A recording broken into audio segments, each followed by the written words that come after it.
제 목소리 잘 들리시죠?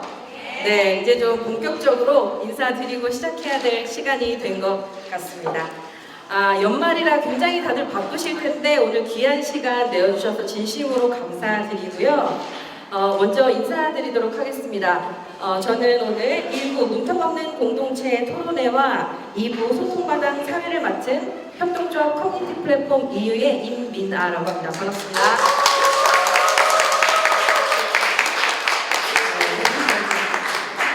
아니 어제 종일 막 비가 내리고 천둥 번개가 쳐서 이거 조만간 큰일이 나겠구나 싶었는데 오늘 파주에 큰일이 났습니다. 평소에 제가 뵙고 싶었던 분들을 오늘 한자리에서 다 뵙게 됐는데요. 진심으로 반갑고 기분이 좋습니다.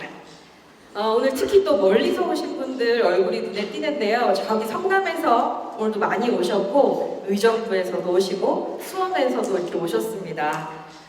이분들과는 저희가 2부 소통마당에서 좀 인사를 나누는 걸로 하고요.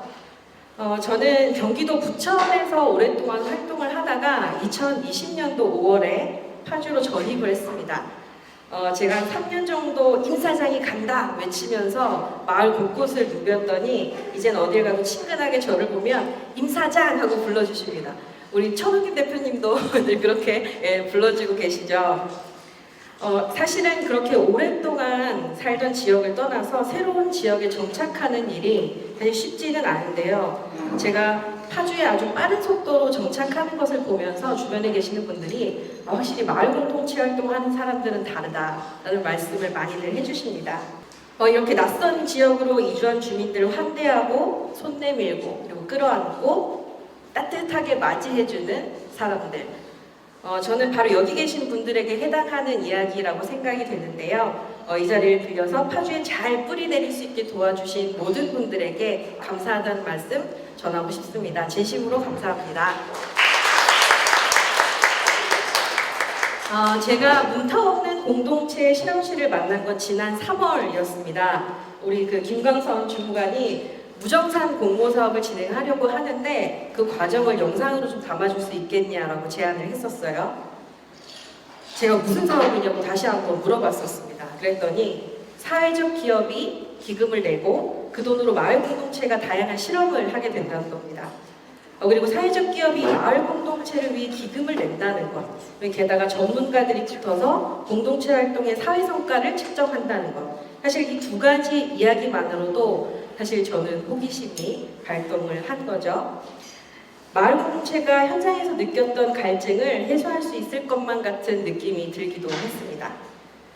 제가 4월 초에 공모사업 설명회 영상을 제작했었는데요. 그날 현장에 참석하신 우리 이혜정 의원님이 그런 말씀을 하셨습니다. 마을 공동체가 살아야 파주가 산다. 그때 참석하셨던 분들 기억나시죠? 네, 여기 앞에 나오셨는데요. 이따 토론회 때 좌장을 맡아주시면서 좀 인사를 나누는 걸로 하고요. 본격적으로 토론회에 앞서서 우리 파주시 사회적경제 마을공동체 지원센터 박영민 센터장님 모시고 개회사를 청해 듣도록 하겠습니다. 큰 박수 부탁드리겠습니다. 반갑습니다.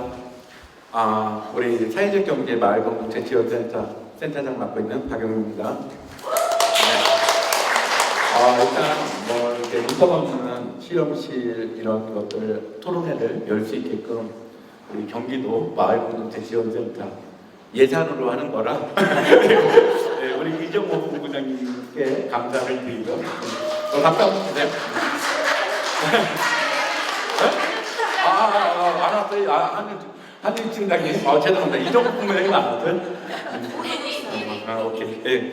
그 다음에 우리 마을 공동체 시작해서 지금 현재 의원님까지 하는 이혜정 의원님, 마을 공동체 예산 파주시 좀 많이 이렇게 역할들을 많이 하고 계시거든요. 그리고 의원이 된 게 마을 공동체를 위해서 너무 잘 됐다라고 생각을 합니다. 박수 한번 좀 주시죠. 그렇게 우리 마을 공동체 지원하는 담당 팀장 우리 염태동 팀장님, 네. 박수 한번 주세요. 그리고 또 우리 멀리서 온 수원에서 지속가능 재단 황선희 이사장님, 네, 너무 감사합니다. 그리고 우리 저기 서영대학교 요즘에 뭐 ESG 경영학과 학과장 맡고 있는 조원진 학과장님. 그다음에 우리 파주시의 사회적 기업 협회 이번에 막 문턱없는 공동체 예산도 좀 지원해 주셨는데요. 차기 협회장 박명준 회장님. 네. 그리고 우리 뭐 저기 곽현지 경기도 마을공동체 지원센터의 마을 정책 팀장님. 네. 그다음에 교화 시청자 클럽 김지아 대표님. 네. 이렇게 참석해서 이 토론회가 우리 저기도 오셨네요. 지독협 사무팀장님. 네. 일단 문턱없는 공동체라는 말 자체가 문턱이 없다. 누구나 어떤 공동체를 좀 시작하고 뭐 어떤 거에 구애받지 않고 한번 해보면 어떨까 라는 생각에서 좀 착안이 됐다고 생각합니다. 그다음에 첫 번째는 지속 가능한 마을 공동체는 어떻게 만들어질까 라는 부분. 근데 어떻게 보면 예산을 지원받다가 예산이 끝나면 와해되는 공동체, 어쩔 수 없는 이 상황이 좀 안 좋더라. 그래서 어떤 우리가 좀 예산을 좀 없이 민간 자금들이 유입되는 환경을 좀 조성하면 지속 가능한 공동체가 더 빨리 만들어지지 않을까. 혹시 여러분들 여기 계신 분들도 마을 기금이라는 걸 들어보셨나요? 마을에 기금이 있어요. 이런 기금들이 공동체 활동을 통해서 지원된다면 우리 마을이 더 윤택해지지 않을까. 근데 누군가는 한번 시도를 해야 되는 거예요. 근데 사회적 기업이나 이런 데는 가치를 실현해야 되는데 돈이 있다고 가치를 실현하는 것이 아니라 그 돈을 어디다가 쓰느냐가 중요한 건데, 만약에 그 돈을 집행하기 위해서는 어떤 역할을 해야 되냐면 회사에 있는 직원들이 그날 일을 하지 않고 나가서 지역에 어떤 활동을 해야 되는 구조인 거예요. 근데 사회적 기업도 기업인데 매출도 올려야 되고 수익도 내야 되는데 그런 가치 실현을 하기는 너무 힘들다. 근데 만약에 우리와 뜻이 맞는 그런 공동체와 결합을 한다면 어떻게 될까?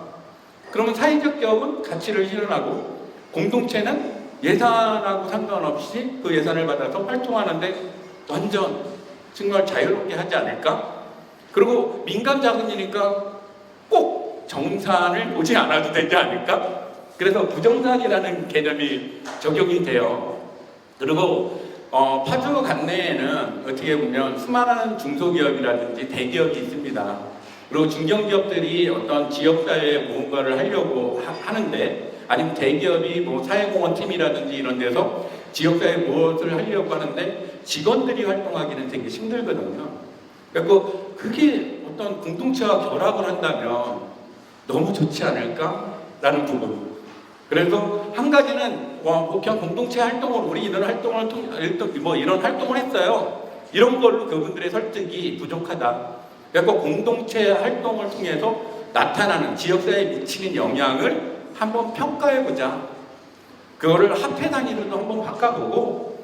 그래서 아까 그 기업들이 우리 지역사회에 이런 공헌 활동을 했어요. 그 만약에 예를 들어서 뭐 100만 원을 투자했다면 100만 원 투자로 뭐 1000만 원의 가치를 기업이 갖고 갈 수 있는 환경, 이런 것들이 만약에 만들어진다면 정부는, 그러니까 뭐 만약에 파주시는 공동체 예산을 좀 줄인다고 해도 공동체는 계속 지속하게 성장할 수 있고 새로운 공동체도 계속 탄생할 수 있고 이런 환경들이 좀 만들어지지 않을까. 여기서 차단됐고요. 네, 그리고 오늘 그거를 아마 결과를 오늘 토론회를 통해서 일정 부분 발표하는 건가요? 김강근 중관님? 네, 어떤 성과가 나는지 궁금하시죠? 네. 앞으로 만약에 어떤 공동체가 활동을 해도 우리는 뭐 이런 활동보다도 우리가 어떤 활동을 통해서 어떤 가치를 창출하고 그 가치는 뭐 예산 대비 뭐 훌륭하게 이런 가치가 나왔습니다라고 한다면 나중에 공동체 어떤 보고서 이런 것들이 윤택해지고 그 다음에 기업에 어필하는 이런 환경들이 좀 만들어질 거라고 생각합니다. 일단 문턱 없는 공동체 토론회를 통해서 여태까지 8개 공동체가 활동을 했는데 8개 공동체의 가치가 얼마만큼 되는지 정확하게 한번 보시고요. 만약에 질문이 있으면 질문하시고요. 근데 한 가지는 기준값이라는 게 있거든요. 여기에 기준값 적용은 그냥 무턱대고 만든 것이 아니라 통계청, 그 다음에 아까 우리가 이제 일반적으로 이 정도 금액이면 타당해, 아니면 정부의 지원, 뭐 이런 것들을 다 정의해서 임의대로 뽑은 단가가 아니다 라고 좀 이해해 주시면 되고요. 근데 아까 기준값이라는 거는 바라보는 환경이 조금 틀릴 수 있어요. 왜냐하면 이쪽으로 바라볼 수도 있고 저쪽으로 바라볼 수도 있는데 바라보는 시각에 따라 기준값이 좀 틀리지만 그것은 괜찮다. 왜냐하면 예를 들어서 우리가 빗물학교의 어떤 활동을 통해서 물을 전략했다면 그 기준값이 상수도 금액하고 적용을 할 수도 있지만 또 다른 걸로 적용할 수 있는 거거든요. 근데 그게 하나에 끝나는 게 아니라 그 다음 연도 계속 가면서 맨 처음에 우리가 상수도 금액으로 적용했다면 그 다음에 또 상수도 금액으로 가는 거거든요. 그래서 앞으로 계속 이렇게 변화하고 성장하는 모습, 이런 것이 지속 가능한 마을 공동체를 만드는데 맞지 않나라고 생각을 했고요. 그렇게 이해하시면서 좀 들으시면 될 것 같고요. 만약에 뭐 궁금한 사항이 있고 그러면 토론회 때 정확하게 질문 부탁드립니다. 자, 지금부터 2023년 문턱 없는 공동체 토론회를 시작하도록 하겠습니다. 네. 네. 제가 개회사를 짧고 굵게 해달라는 멘트를 빼먹었네요. 뒤에서 좀 자를까 했지만 마이크가 하나밖에 없는 관계로 자르지 못했습니다. 여러분들 이제 토론회 시작하기 전에 또 이제 영상을 한 편 시청하실 텐데요. 이 영상의 제목은 마을 공동체의 사회 성과의 모든 것이라는 겁니다. 제가 만들었냐고요? 아닙니다. 누가 만들었냐? 여기 앉아 계시는 우리 김광선 주무관이 몇 날 며칠 아주 피땀 눈물을 쏟아내며 만든 영상입니다. 근데 인코딩하는 과정에서 갑자기 유료 결제하라는 메시지가 뜨더래요. 이 영상을 포기해야 되나 어째야 되나 고민을 하다가 결국은 1년치 결제를 하고 만든 그런 영상이라고 합니다. 다들 집중해서 봐주시고요. 예, 준비되셨으면 들어주세요.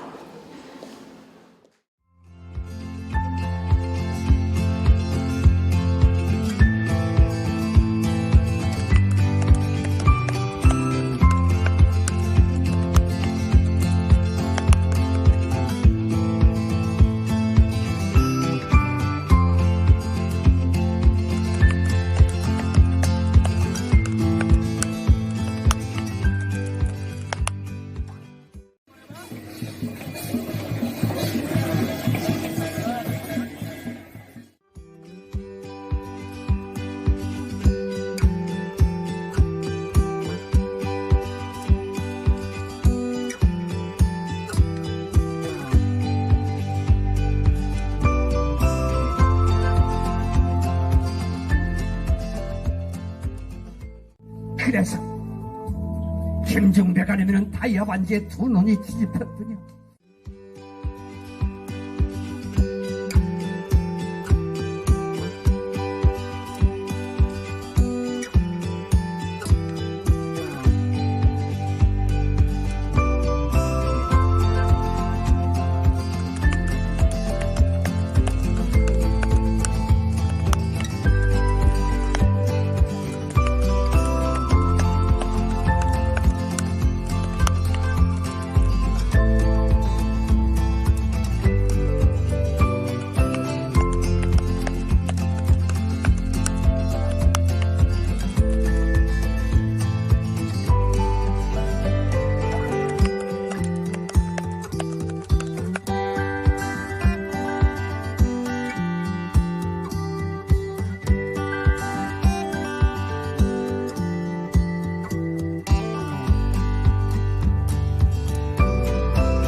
보시면서 다 이런 마음이셨을 거예요. 대체 어떻게 영상을 만들었길래 1년치 유료 결제를 해가며 다운받았을까? 어떻게 영상 보시고 나니까 오늘 우리가 이야기 나눌 것들이 어떤 것들인지 좀 이해가 되시나요? 이해되십니까? 좋습니다. 그럼 지금부터 진짜 본격적으로 일부 문턱 없는 공동체 토론회를 시작하도록 하겠습니다. 첫 번째 발제를 청해드릴 시간인데요. 파주시 사회적경제 마을공동체 지원센터의 김광선 주무관에게 문턱 없는 공동체 실험실이 어떻게 운영되었는지, 그리고 파주형 사회성과 보상사업을 제안하신다고 하는데 어떤 내용인지 함께 들어보도록 하겠습니다. 다시 한번 큰 박수 부탁드리겠습니다.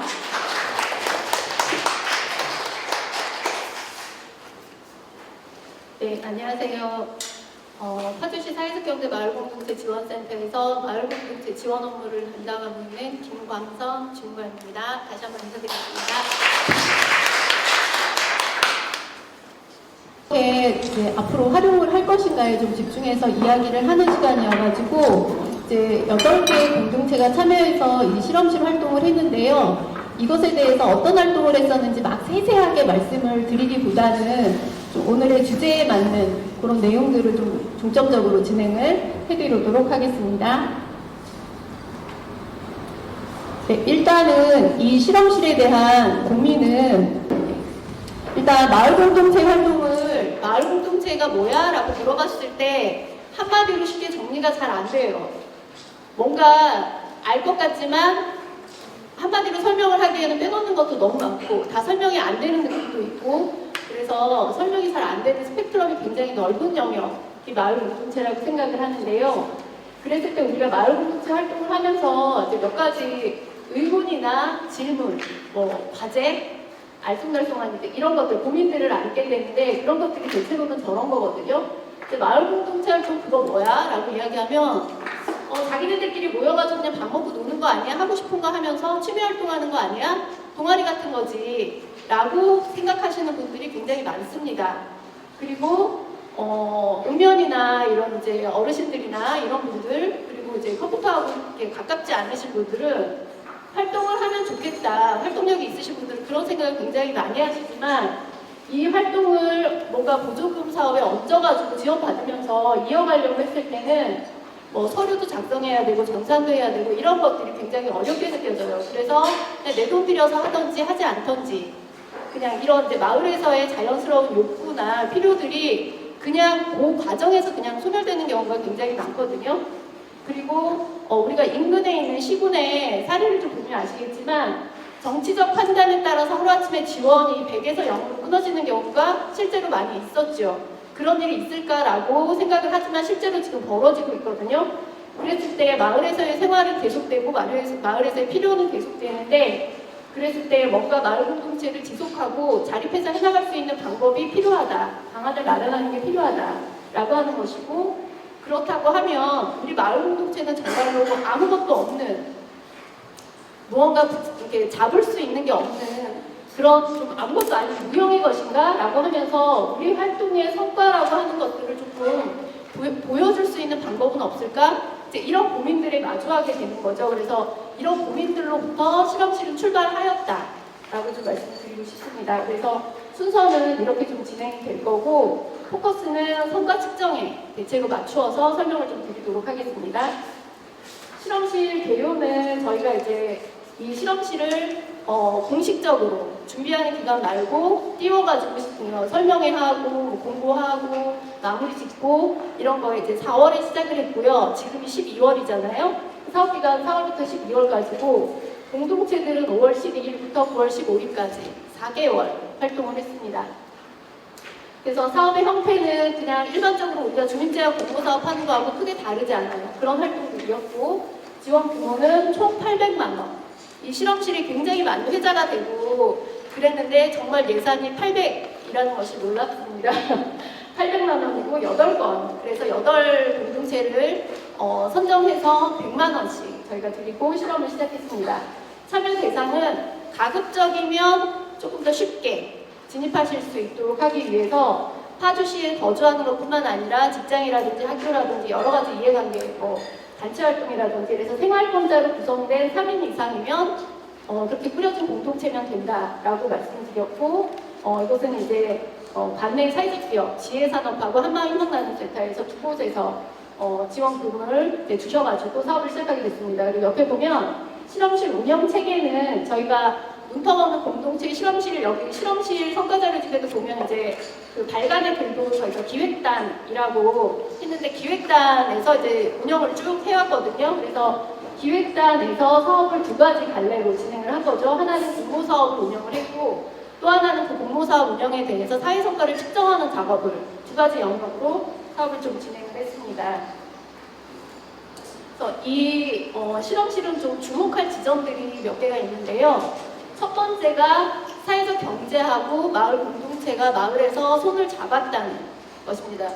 제가 여러 분들께, 마을 공동체 활동을 꽤 오래 오셨던 분들께 이 실험실을 설명했을 때 그분들이 감탄했던 포인트가 뭐였냐면, 대체로는 사회성과 측정을 해, 이게 아니라 마을에서 사회적 기업하고 마을 공동체가 손을 잡아가지고 지금 이 사업을 같이 하고 있는 거야? 라고 하는 지점에 있어서 굉장히 많이 감탄하셨고, 이게 가능해? 그리고 어떻게 진행되는지 정말 궁금하다. 나중에 꼭 얘기해줘. 싸우지 않았는지 뭐 이런 걸까요? 그런 이제 우리가 사경과 마공이 마을에서 손을 잡았다라고 하는 것이고, 이거는 이제 보면 이야기해 보면 인간 협력인 거죠. 인간 협력을 통해서 우리가 자립적이고 건강한 마을 생태계를 조성하면서 마을에서 서로 살아갈 수 있도록 하는 환경들을 만들어내는 것, 이것을 좀 하는 것인데, 그게 가능할까? 어떻게 가능할까? 생각해 보면 마을 공동체는 돈을 받기 때문에 이득이 있잖아요. 그런데 사회적 기업은 뭐지? 돈을 언제까지 줄 수 있어? 왜 줘? 라고 생각을 할 수 있죠. 근데 이제 조금 있다가 토론할 때 우리 박명준 대표님께서도 말씀을 해주시겠지만, 사회적 기업은 사회성과가 증폭되는 효과가 있었고요. 그리고 이런 사회적 기업, 특히나 사회 서비스 유형으로 활동하고 있는 사회적 기업 같은 경우에는 활동 모델을 발굴하는 그런 직접적인 성과도 있었고, 그것을 바로 사업에 접목시킬 수 있는 그런 것들이 있었다라고 이야기를 하십니다. 그래서 사회적 기업이 마냥 그냥 퍼주기만 하는 것은 아니다. 서로 윈윈이라고 하는 것이고, 그리고 마을 공동체 같은 경우에는 이걸 통해서 활동의 지속 가능성을 확보할 수 있는 방안을 하나 더 마련을 한 것이지요. 그래서 이제는 조금 이제 구체적으로 사업을 진행을 하다 보니 사회적 경제, 사회적 기업하고 마을 공동체는 사업을 해나가는 방식이나 이런 게 많이 다르기 때문에 중요하다고 생각하는 포인트들도 많이 달라요.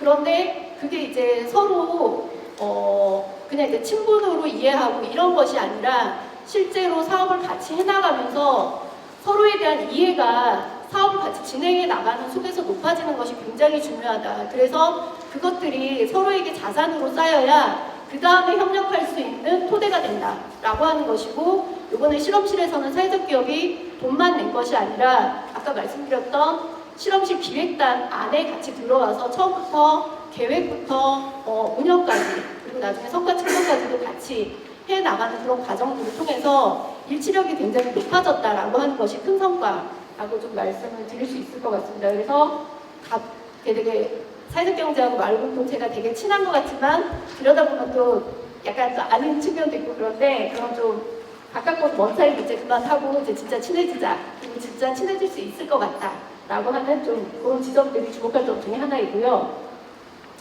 또 하나는 진정한 무문화를 가능하게 한 노정산이라고 하는 건데, 이 정산이 굉장히 굉장히 높은 문서로 작용을 하고 있는 것이 사실이거든요. 그래서 저희가 그 사회적 경제 마을 공동체 지원 통합센터가 설립되고 나서 제일 처음으로 했던 사업이 실태조사 사업이었는데, 그때 마을 공동체 같은 경우에는 특히나 처음 진입하는 그 통로가 공모사업이 그 통로로 삼는 경우가 거의 대부분이에요. 그런데 그 공모사업에 문턱이 있으면 그만큼 진입의 문턱으로 작용을 하는 거거든요.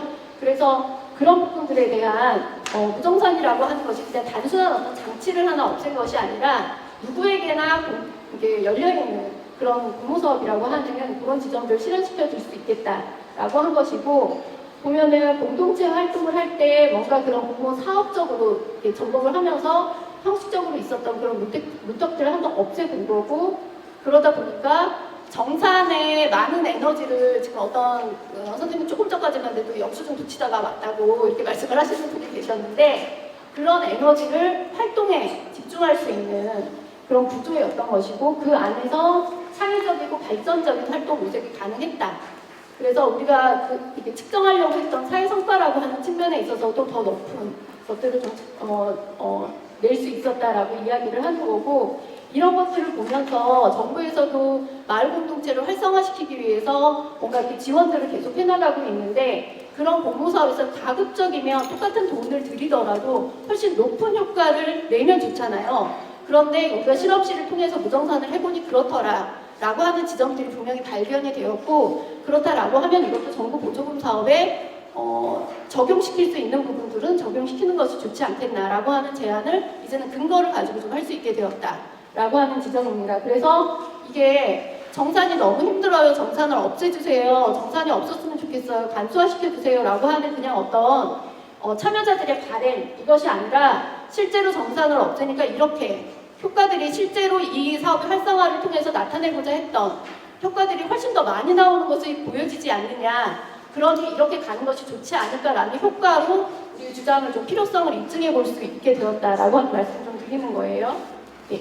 그리고 세 번째로 주목할 지점은 우리가 사회성과를 이번에 이제 측정을 해보았다는 것인데 이 사회성과 측정이라고 하는 것은 우리가 그토록 마을 공동체 활동을 하시는 분들이 그냥 뭐 재능기부, 봉사활동 뭐 이런 느낌으로 이제 많이 가는 측면이 있거든요. 그래서 심지어는 마을 공동체 활동하시는 분들이 우리 애들 밥도 못 챙겨주면서 나와가지고 활동하고 막 이런 게 있는데 여기에 대해서 뭔가 조금이라도 인정이 좀 있었으면 좋겠다, 대가가 있었으면 좋겠다라고 이야기를 하면 저 사람은 순수하지 못해. 이렇게 바라보는 시각까지도 있어요. 그래서 우리가 이 마을 공동체 활동을 하는 데 있어서 인정을 하고 그리고 그에 대한 보상 체계를 구축하는 것의 시작이 바로 사회성과의 측정이 아니겠는가 이렇게 좀 의미를 지을 수 있을 것 같습니다. 그래서 그 안에서 마을 공동체가 정말로 이 사회에서 우리 지역사회에 어떤 영향을 미치는지를 구체적으로 밝혀내면서 항목을 밝혀내고 그 양을 밝혀내고 하면서 사회적 기능과 역할에 대해서 분명하게 조명을 좀 해볼 수 있었다라고 하는 것이고 이 마을 공동체 활동을 그러면 어떻게 사회적 가치를 측정할 수 있을까라고 하는 지점에 있어서는 실험실에서는 4가지로 측정을 좀 해봤거든요. 그래서 그런 다각적인 어떤 측정 방안들이 있다라고 하는 것들을 좀 보여주는 그런 것들이 제시가 되는 그런 부분들이 좀 주목할 지점이고 그러면서 이것을 통해서 사회성과가 마을 공동체가 이렇게 사회성과를 냈는데 여기에 대해서 당당하게 좀 보상을 좀 받아야 되는 거 아닌가. 왜냐하면 이걸 마을 공동체가 하지 않았으면 사회적 비용이 들어갔어야 했기 때문에 이제 이런 부분들에 보상을 좀 체계를 마련해야 되지 않겠나라고 이야기하는 근거를 마련을 좀 해본 측면이 있다라고 볼 수 있을 것 같습니다. 그래서 이제는 이런 이야기들을 그냥 추상적이고 되게 그냥 요구하는 식으로 이렇게 이야기하는 것이 아니라 구체적으로 좀 제시를 하면서 이야기를 진행해 볼 수 있는 그런 것들이 좀 마련이 되었다라고 생각이 듭니다. 그래서 사회성과 측정을 이제 하는 데 있어서 되게 딱 떨어지는 사업이 아니잖아요. 그러다 보니까 되게 여러 측면이 있었는데 제가 이제 어떻게 이거를 설명할까 고민을 되게 많이 하다가 이거를 좀 동사에 비유를 하면 조금 쉽지 않을까 이런 생각이 들었어요. 여기 보면 이제 나무에 열매가 막 맺혀 있잖아요. 그런데 우리는 이 열매를 100박스가 나오면 100상자가 나오면 100상자만큼 돈을 받고 팔아요. 그런데 이 100상자가 어떻게 나올 수 있는가를 좀 들여다보면 밭도 갈아야 되고 물도 줘야 되고 농기구도 있어야 되고 이 농사에 대한 경험을 가지고 있는 사람들의 경험치도 이 안에 다 들어가야 되는 거죠. 그래서 이런 부분들을 우리가 마을 공동체 활동을 좀 사회성과, 사회적 가치 측정이라고 하는 지점에 있어서 돌아본다고 하면 이렇게 종합적으로 좀 바라보면서 사회성과를 보면 조금 더 쉽게 이해가 되지 않을까. 그래서 어떤 사회성과 측정을 보면 어떤 거는 저 열매를 측정한 것들이 있었고요. 어떤 거는 저 밭 가는 비용을 절감한 것을 측정한 것이 있었고요. 어떤 거는 물을 되게 많이 줬는데 이 물을 한 번 준 거랑 10번 준 거랑 사실 별로 차이는 없잖아요. 그거를 어떻게 이거를 한 번에서 10번을 줬기 때문에 이만큼 열매가 30개에서 100개가 됐어라고 연관지어서 근거를 가지고 설명할 수가 없잖아요. 그런데 다시 돌이켜서 본다 그러면 그 물을 100번 주지 않으면 전화부의 열매는 열리지 않아요. 그러니까 이런 게 마을 공동체 사업이라는 거거든요. 그래서 어떤 사업은 마을 공동체 활동을 하는 데 있어서 유형에 따라서 열매를 막 만들어내는 마을 공동체 활동도 있어요. 그런 활동은 사회성과가 쉽게 측정이 되죠. 그런데 어떤 마을 공동체는 계속 밥 갈고 물 주는 사업에 집중해서 가는 마을 공동체 활동이 있어요. 이런 데는 측정이 잘 안 돼요. 그런데 우리는 지금 마을 공동체의 사회성과를 이야기하고 있기 때문에 이것들이 종합적으로 다 담길 수 있는 것이 필요한 것이죠. 그래서 그런 지점에 대해서 이제 여러 가지 아까 4가지로 측정을 한다고 말씀을 드렸는데 그런 부분들을 하나도 놓치지 않기 위해서 깨알같이 한번 이제 측정을 좀 방법을 좀 마련을 해볼 거예요. 그 중에 하나가 이제 사회성과 측정이에요. 사회성과는 뭐라고 이제 정의를 할 수 있냐면 사회적 경제 조직 및 마을 공동체와 같은 조직의 어떤 그런 모임이나 공동체 이런 활동을 통해서 지역사회에 미치는 영향에 대한 사회적 가치를 사회성과라고 이렇게 좀 볼 수가 있겠죠. 근데 사회성과에 대해서도 되게 정의 같은 게 되게 여러 개가 있지만 그냥 우리는 쉽게 이 정도 이해하면 되겠다. 그 방법은 어떻게 했냐면 일단 사회성과를 이야기할 때 많은 분들이 야 너네 지표가 있었어? 라고 물어봐요. 근데 그거 뭘 말하는 거냐면 활동을 투입을 딱 집어넣으면 여기 돌아가서 막 기계에서 돌아가가지고 딱 산출이 되는 약간 이런 걸 생각하시는 거죠. 그래서 그 틀을 만들었니? 라고 물어보는 건데 사회성과 그렇게 측정하는 것이 아니더라 라고 하는 거예요. 그러니까 구체적으로 보면 공동체가 활동을 막 해요. 그러면 그 활동을 잘 들여다보는 거예요. 잘 들여다보고 그리고 그 활동에 참여했던 사람들의 이야기를 잘 들어봐요. 그래서 이게 어떤 활동이고 무엇을 하고자 하는 활동인지에 대해서 보는 거죠. 그리고 그 지점을 쭉 보니까 이 공동체는 이런 활동을 통해서 이런 성과 지점이 있었네 라고 찾는 거예요. 그걸 하나하나. 그래서 되게 실내를 많이 알고 있거나 이런 어떤 데이터를 많이 알고 있거나 이러면 더 많이 찾아낼 수도 있겠죠. 그리고 경험이 없고 잘 어떻게 해야 될지 모르겠어 라고 하면 잘 못 찾을 수도 있는 그게 바로 사회성과인 거예요. 그래서 그 성과 지점을 찾아가지고 이것을 이제 어떤 문제를 해결하고자 하는 그 항목에다가 적용을 시키는 거죠. 그리고 적용시켜서 그거를 아까 우리 센터장님 기준값이라고 이야기했는데 화폐 가치에다가 같이 환산을 다 시키는 거예요. 그래서 그 화폐 가치를 끄집어 내올 때 누구라도 인정할 수밖에 없는 객관적인 근거를 제시한다는 거죠. 그래서 그렇게 해가지고 결과를 도출하는 거고 거기에서 지원금을 차감하고 남은 그것이 이제 사회성과라고 여기에서는 그렇게 지금 측정을 해야 되는 거예요. 예시를 어려우실 것 같아가지고 예시를 좀 들어보자면 저희 실험실에 있는 두리두리 공동체라고 있어요. 발달장애인들의 공동체인데 여기에서 했던 사업이 찾아가는 두리두리 나눔 카페거든요. 그러면 이제 활동이 어떤 거냐면 지역의 공동체 모임들의 발달장애인 공동체 활동가들이 찾아가서 나눔 카페를 드립커피를 이렇게 제공하는 카페를 운영을 하고 그리고 그걸 이렇게 커피를 제공하고 하면서 소통도 하고 하는 거예요. 그러니까 만남이 이루어지는 거죠. 그 커피를 매개로.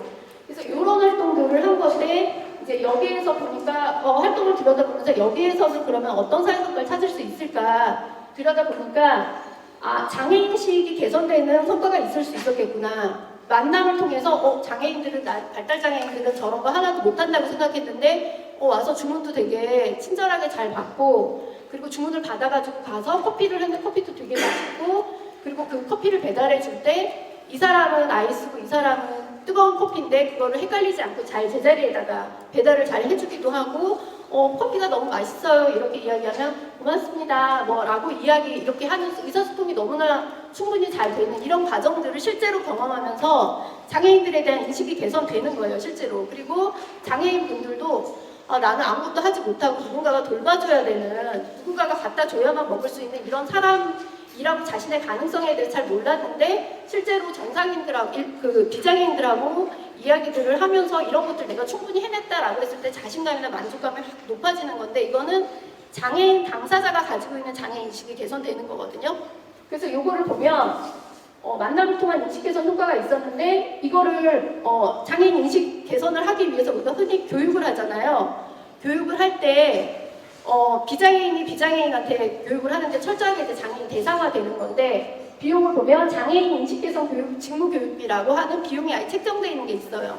그거를 그 커피를 제공받은 수혜 인원하고 곱해가지고 시간까지 딱 곱하면 이 사회성과가 나오고 장애인 인식 개선 절감 효과가 나오는 거죠. 두 번째는 그 시간, 그 모든 교육받는 시간, 카페 여는 시간에 장애인분들을 그 시간에 케어가 안 됐으면 케어를 해야 했던 그 비용이 절감이 된 거잖아요. 이 공동체 활동을 통해서. 그래서 그거를 본 거거든요. 그래서 장애인 돌봄 바우처 금액하고 그 장애인분들 숫자하고 참여했던 시간하고 곱하기 하면 돌봄 서비스 성과가 나오는 거예요. 이제 이런 방식으로 사회성과를 측정을 했고 또 하나는 농촌체험 프로그램이 있었는데 보면 농촌체험 프로그램에 참석한 방문객이 마을에 머물면서 소비한 비용을 계산해 보는 거예요. 그래서 이 프로그램에 뭐 100명이 참여를 했다. 그럼 100명 곱하기 1인당 관광 소비 금액을 곱해가지고 지역경제 활성화 성과로 그렇게 대입을 해주는 거죠. 그러니까 이런 방식이 사회성과 측정인 거고 저희가 보고서에도 보면 사회성과 측정이라고 해서 측정을 다 해놨는데 그런 방식으로 진행을 한 거예요. 그리고 두 번째 방식은 주민자원 활용이라고 하는 건데 주민자원 활용은 여기 이렇게 보시면 이 물고기가 지원금이거든요. 이제 이게 100만 원이에요 말하자면 이 100만 원인데 이 100만 원을 가지고 공동체에 줘요. 근데 마음대로 요리해서 먹든지 뭐 어떻게 하든지 맘대로 해 라고 해서 줬을 때 우리 공동체들은 여기에다가 조리 도구도 가져오고 그리고 뭐 같이 곁들여 먹을 밥도 가져오고 뭐 무랑 당근 이런 같이 넣어서 먹으면 좋을 법한 것들 가져오고 요리 경험을 가지고 있는 뭐 할머니나 어른들한테 묻기도 하고 이런 과정을 다 해가지고 멋진 한 상을 차려내는 거예요. 그러니까 이 과정에서 우리 공동체 활동을 하면서 주변의 관계망을 통해서 이렇게 활용했던 것들 이런 것들 주민자원이라고 보는 거거든요. 근데 이런 것들도 이렇게 공동체 활동을 통해서 멋진 한 상을 차려내고 그 한 상을 통해서 공동체가 활성화됐기 때문에 이런 효과를 내려면 주민자원이 들어가야 한다라고 하는 거고 그 부분에 대한 측정을 하겠다는 거예요. 그래서 공동체 활동을 기록하고 여기에 기준값을 대입하고 그걸 가지고 결과를 도출하는 이런 방식으로 가는 건데 이거 어떤 의미가 있냐면 사회적 자본이라고 하는 거, 우리 관계망, 신뢰 이런 것들을 통해서 생겨난 것 있잖아요. 내가 모르는 사람한테 조리 도구에 칼을 빌려줄 수 없잖아요. 근데 잘 알고 믿을 수 있어. 그러면 얼마든지 빌려줄 수 있죠. 바로 이런 것들인데 사회적 자본의 형성 그리고 활용 그리고 그것이 다시 축적되는 그런 선순환이 계속 반복된다는 거죠. 주민자원 활용은 그런 의미를 좀 가지고 있고요. 세 번째는 사회적 가치를 측정을 했는데 여기 보면 앞에 것들은 화폐 단위로 다 환산을 다 하고 정량적으로 되는데 공동체 활동은 그렇게 되지 않는 것들이 상당히 많이 있거든요. 그러면 그런 것들 놓고 갈 것인가? 절대 아니라는 거죠. 그래서 그거를 보면 이제 대체로는 이런 거예요. 이거 공동체 활동하면서 관계가 우리가 엄청 끈끈해졌어요. 그전에는 서먹서먹했는데 그리고 우리 공동체를 마을에 확실히 알렸어요. 그래서 사람들이 이런 활동을 하면 우리 공동체를 이제 찾아요. 이런 것들 그리고 이웃이나 마을에 대해서 그전에는 관심 별로 없었는데 관심이 되게 많이 생겼어요. 이 활동을 하면서 우리 새로운 모델을 찾았어요. 그리고 구성원들의 역량이 강화됐어요. 소속감이 생겼어요. 이거를 할 때 꼭 필요한 어떤 경험들을 이걸 하면서 해봤어요. 그리고 결과가 없었지만 이런 좋은 것들이 있었어요. 그리고 측정할 수 없는 아쉬움이 있었어요. 이런 것들에 대한 평가 지점들이 있는데 그걸 어떻게 측정할 것인가 여기서 이런 것들을 잘 담아서 10가지로 정리를 해볼 거거든요. 분류를 다 한 거예요. 분류를 다 하고 1번부터 7번까지는 기존에 분류가 되어 있던 거고 8번부터 10번까지는 마을 공동체에 맞게 3가지를 더 집어넣어서 이 10가지로 총 정리를 해서 어느 항목이 어디에 들어가는지를 다 본 거죠. 그래서 보고서에 보면 이 사회적 가치 측정의 그런 측정된 결과들을 놓고 그 부분들에 대해서 어디에 해당하는지를 다 분류를 해놓았습니다. 그래서 여기 보면 10가지 정의하고 활동 분석을 통해서 그런 과정에 대한 평가를 해서 영역을 분류해서 객관성을 입증하는 이런 방식으로 사회적 가치 측정을 했었고 그리고 이제 여기 계신 분들은 많이 다 아실 거라고 생각하거든요. SDGs라고 지속가능 발전 목표와의 연관성, 우리 공동체가 얼마나 그런 연관성을 가지고 있는가를 여기에 측정한 데 하나로 넣었고 그래서 이건 어떤 의미를 가지고 있냐면 마을 공동체 활동이 사회 공익적 가치 실현에 얼마나 기여하고 있는가 그리고 지속가능한 파주를 위해서 마을 공동체는 어떤 방향으로 가야 하는가 라고 하는 것들을 볼 수 있는 결과 좀 보여드릴 수 있을 것 같습니다. 그래서 성과 총합이 이렇게 나왔고요. 사회성과를 보시면 저희가 총 3,327만 원이 측정이 됐고 거기에서 800만 원 지원금 된 거를 빼고 나면 2,527만 원이 실제 이 8개 공동체가 4개월 동안 활동해서 창출한 사회성과예요. 그리고 주민자원 활용 같은 경우에는 7,700만 원어치를 다 활용을 한 거거든요. 근데 여기서 또 800만 원을 빼면 6,900만 원 주민자원 활용을 한 거고 사회성과의 정성적 측면이나 지속가능 발전 목표의 연관성이나 이런 부분들도 우리 보고서에 보면 좀 나와 있어서 요런 사회적 가치를 많이 좀 창출을 했구나라고 보시면 될 것 같습니다. 그래서 이 성과 측정만 놓고 봤을 때 과제가 있는데 여기서 지금 이 4가지 성과 측정 방법을 전부 다 독립적으로 다루었거든요. 이게 뭐 합산이라든지 이런 게 아니에요. 다 독립적으로 다루었는데 다 종합적인 어떤 지표 개발이 좀 필요하다. 그래서 주민자산 활용 지표라든지 정성적인 사회적 가치라든지 지속가능 발전 지표를 사회성과에 어떻게 잘 반영을 할 것인가 라고 하는 과제를 좀 갖게 되었고요. 그리고 마을 공동체의 특성을 담아낼 수 있는 가치 측정이 필요하다. 그래서 마을 공동체는 과정의 활동이고 토대를 만드는 활동이고 온도를 높이는 활동이고 거리를 좁히는 활동이거든요. 그래서 이런 것들이 근데 지금 현재 사회성과 측정 방법만으로는 이 특성을 담아내지 못해요. 그래서 이런 부분들에 대한 마을 공동체 사회성과 측정에 대한 고민이 좀 필요하다라고 하는 거고 이런 사회성과 측정을 할 수 있는 마을 공동체 활동가가 양성되어야겠다라고 하는 거고 그래서 이 측정을 할 때에는 반드시 마을 공동체에 대한 이해가 바탕으로 된 사람이 성과 측정을 해야 한다라고 하는 게 조건이고 그리고 기계적인 측정은 안 된다라고 하는 것이죠. 그래서 그리고 이제 이 지금 실험실을 하면서 8개 공동체 사례가 나왔는데 이게 좀 축적되는 것이 필요하겠다. 데이터가 축적되는 것이 필요하겠다라고 하는 지점이 있습니다. 그래서 마지막으로 이제 이 좀 제안을 좀 드리자면 아까 말씀드렸던 사회성과 보상 사업, SID 사업을 여기에다 좀 태워보려고 하는 거거든요. 그래서 근데 이제 마을 공동체 특성을 여기다 담아내기는 어렵기 때문에 이름을 그냥 지었어요. 파주형 사회성과 보상 사업이라고 이름을 지었고 이 사회성과 연계 채권은 보시면 여기 보시면 민간 투자자하고 운영기관 있잖아요. 여기 간에 체결하는 계약인 거거든요. 그래서 그거를 이제 민간 사회적 SIP라고 보고 그리고 이거를 민간 투자자가 투자 지원금을 주면 그거를 공동체가 받아서 활동을 하고 지금처럼 사회성과를 내면 그걸 측정해가지고 정부로부터 보상을 받아서 다시 투자자한테 가는 이런 모델이 되는 건데 여기에서 어떤 한계가 있냐면 개별 공동체는 저희가 3명, 5명, 10명 막 이렇게 활동을 하잖아요. 그러니까 기본적으로 사회성과 보상사업 같은 경우에는 어떠한 사회 문제를 해결하는 것으로부터 그 요구가 출발되는 것인데 그것들을 개별적인 공동체가 독립적으로 수행하기에는 어려움이 있다라고 하는 거죠. 어떤 문제들을 해결하는 데 있어서는. 그래서 규모가 일단 크지 않고 공동체 같은 경우는 목적성이 뚜렷하다거나 결과지향적인 사업들을 하는 게 아니기 때문에 정말 계속 물을 주는 그런 공동체들이 있는 거거든요. 그래서 기존의 사회성과 보상 사업의 방식으로는 마을 공동체가 지금은 참여하기 어렵다, 불가능하다라고 하는 거고 그래서 마을 공동체 참여를 위한 새로운 방식의 틀이 필요하다는 건데 그게 어떤 거냐 하면 파주시 마을 공동체를 전체로 하나로 담아가지고 그 안에서 같이 활동을 하고 측정을 해서 같이 보상을 받는 방식으로 그 안에서 나누는 방식으로 이렇게 진행하는 게 이제 파주형 사회보상 사업의 핵심인 거고 그리고 지금 파주시의 사회성과 보상 사업 운영에 관한 조례가 있는데 이 조례가 그것들을 받아들일 수 있도록 개정을 하는 것 이것이 좀 선제 조건이다 라고 제안을 좀 드릴 수 있어요. 그래서 단계별로 이렇게 계획을 일단 세워봤는데 안착기만 좀 보시면 전체가 하나의 수행기관으로 참여를 한다. 그리고 조례를 개정한다. 이게 이제 안착기에 저희가 이제 제안을 하는 거예요.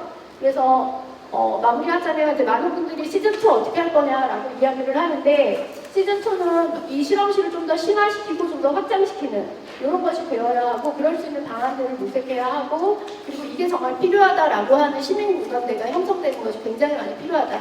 그 힘이 있어야 할 수 있다라고 이야기 좀 드리고 싶고 재원 마련도 해야 되는데 재원 마련의 측면에서는 사회적 기업, 그 다음에 파주 관내 기업, 그 다음에 시민펀드를 조성하는 이런 방안들도 생각해 볼 수 있을 것 같고요. 그리고 운영기관 역할 수행을 위한 역량 강화 이런 경험들을 가지고 있는 측정력을 가지고 있는 활동가를 양성하는 것, 이게 좀 되게 필요할 거고, 그리고 이 정책화 과정에서 시민이 참여할 수 있도록 그것을 보장하는 논의의 틀을 구성하는 게 되게 중요하다. 그래서 활동가, 전문가, 중간지원조직, 행정의회가 참여하는 거버넌스를 구축하고 가동시키는 것, 그리고 제도화 과정에서 시민이 배제되지 않는 것, 이게 굉장히 중요한 포인트다 라고 좀 이야기를 드리면서 저희 발제를 마치도록 하겠습니다. 오늘 그 발제하는 거 들으면서 김광석 주무관이 지난 1년 동안 얼마나 이 사업에 몰입했었는지를 알 수 있었는데요. 제가 원래는 이렇게 마이크를 잡으면 참하게 얘기를 안 하거든요. 내가 아이유네 어쩌네 이러면서 막 드립도 치고 그러는데 다음 발제를 또 준비하신 분이 오래 기다리셔가지고 바로 다음 순서 넘어가도록 하겠습니다. 두 번째 발제해 주실 분은요. 사회성과 보상사업의 이해와 마을공동체 적용 방안이라는 주제로 우리 지속가능 경영재단의 황선희 이사장님께서 발제를 이어가 주시겠습니다. 큰 박수 부탁드리겠습니다.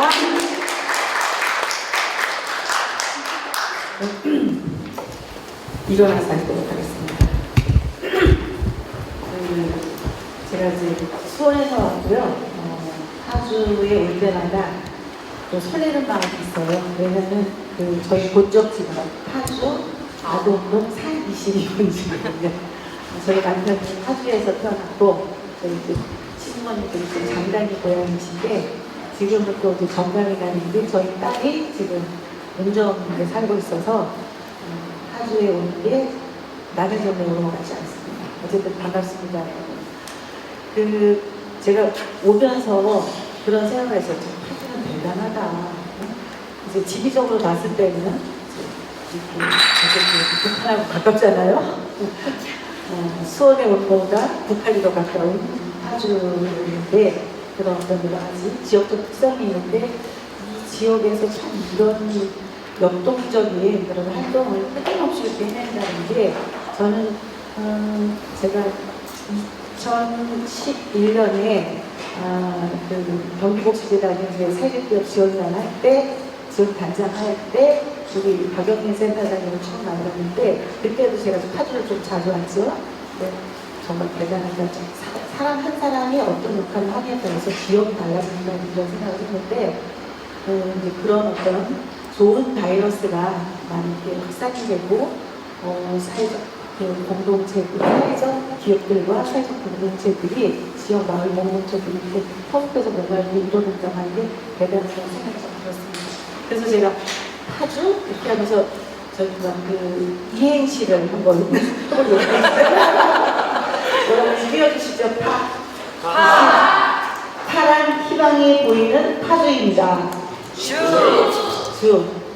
왜냐하면 주민이 주인 의식을 가지고 있는 지역이기 때문입니다.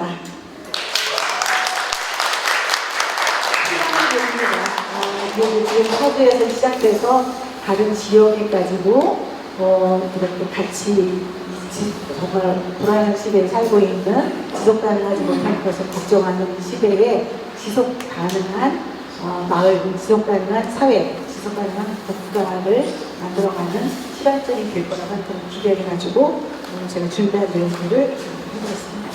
저한테 왜 이걸 부탁했나 생각해보면 저는 이제 지속가능 경영재단에 2012년 1월에 만들어서 지금 이제 만 12년이 되고 있는 비영리에 있는 재단법인이고요. 저희 재단에서 목적 사업 가운데 사실은 여러 가지가 있지만 그 중에 하나가 임팩트 금융에 관한 그런 목적 사업이 있었어요. 그래서 2015년에 경기도가 조례를 만들고 사회성과 보상 사업을 준비하고 있을 때 저희가 직접 받으려고 했더니 채권 관련해가지고 주식회사의 법정 형태를 띄워야 된다. 그래서 저희가 주식회사를 하나 만들었는데 그게 한국사회혁신금융이고 사회적 기업 인증을 받은 그 기업입니다. 그래서 부설이라고 말하기는 좀 애매하지만 지속가능 경영재단이 백그라운드가 돼서 사회적 기업 한국사회혁신금융이 만들어졌고 그 한국사회혁신금융이 경기도의 1호 사업인 사회성과 보상사업 해운 프로젝트라고 하는 그 사업을 진행한 경험을 가지고 있습니다. 우선은 김관순 주무관님이 정말 대단하다 저도 생각합니다.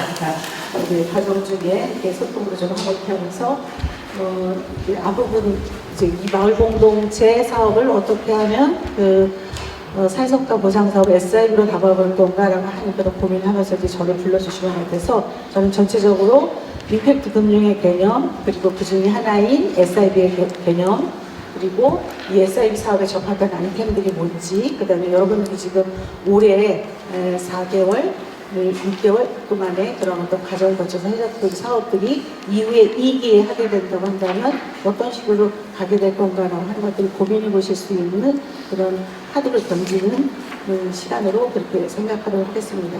뭐 이건 다 아시는 얘기인데요. 대강 볼게요. 지금 우리 사회는 굉장히 사회 문제들이 많죠.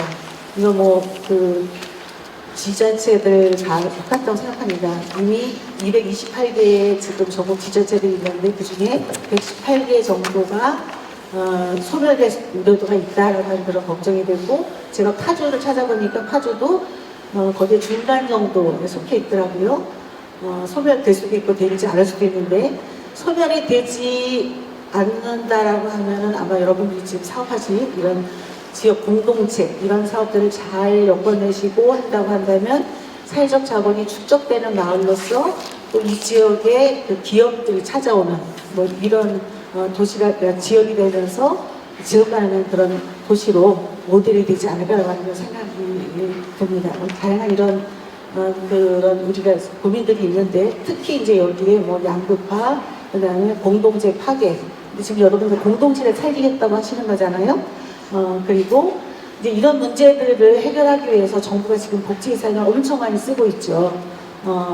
사회적 비용이 계속 증가합니다. 우리는 이걸 해결하기 위해서는 정부에서는 세금을 계속 걷을 수밖에 없어요. 이미 이제 유럽 같은 데는 40% 정도가 지금 세금으로 내고 있는 그런 나라들도 굉장히 많이 있는데 우리는 아직 그렇게 20%까지는 가진 않았지만 17%, 18% 정도 지금 가까이 되고 있는데 어떤 이런 사회 문제들을 점점 만들어지고 또 사회 문제를 해결하기 위해서는 아마 세금을 20%, 30%까지 가야 되는 그런 상황이 멀지 않아 올 수도 있습니다. 그러나 그 전에 지금 이런 사회적 비용 증가에 대한 고민을 하면서 사회적 자본도 축적하고 이런 사회 문제도 해결하고 하는 거에 대한 우리가 지금 고민을 하고 있고요. 그 다음에 우리나라가 지금 이미 23년도 예산만 봤을 때도 전체 총 예산 가운데 35.4%가 지금 복지 예산에 속해고요.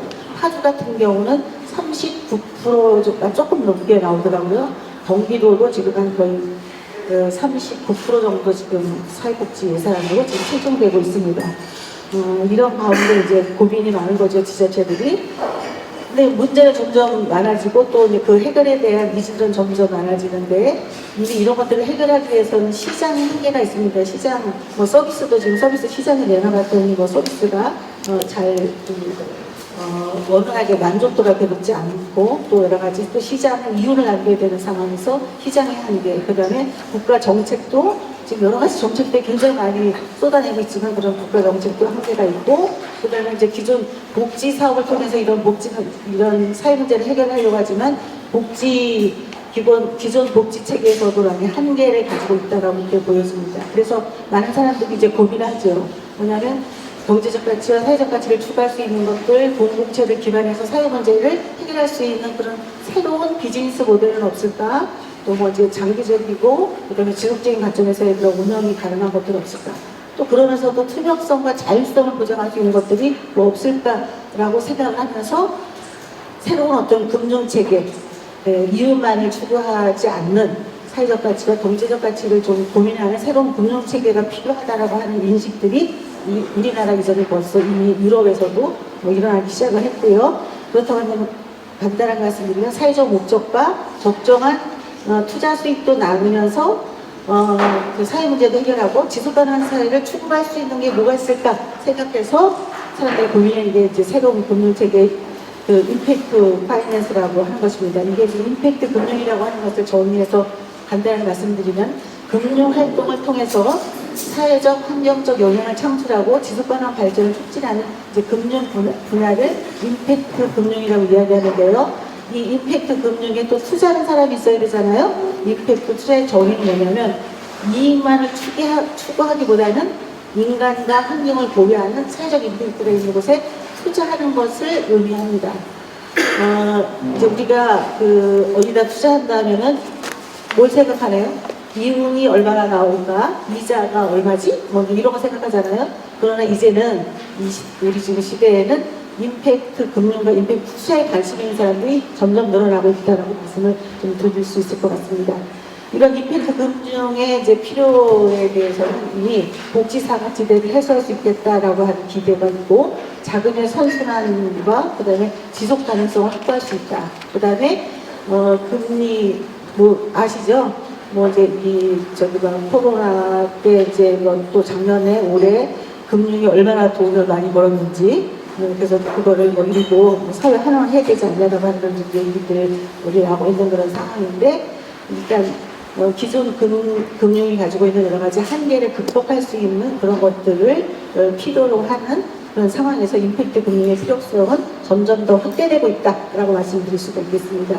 이런 임팩트 금융, 이걸 지금 임팩트 금융이라고 얘기하는데, 임팩트 금융의 유형은 되게 여러 가지가 있습니다. 그중에 간단하게 4개를 말씀을 드리면, 마이크로 파이낸스라고 하는 것이 있는데, 소액 대출 아시죠? 이제 그라민 뱅크의 유누스 박사가 했던 이 그라민은행이라고 하는 것이 있고, 우리나라에도 뭐 경기 강연자리라든지 아니면은 함께 만드는 세상에 이런 마이크로 파이낸스를 이제 운영을 하고 있고요.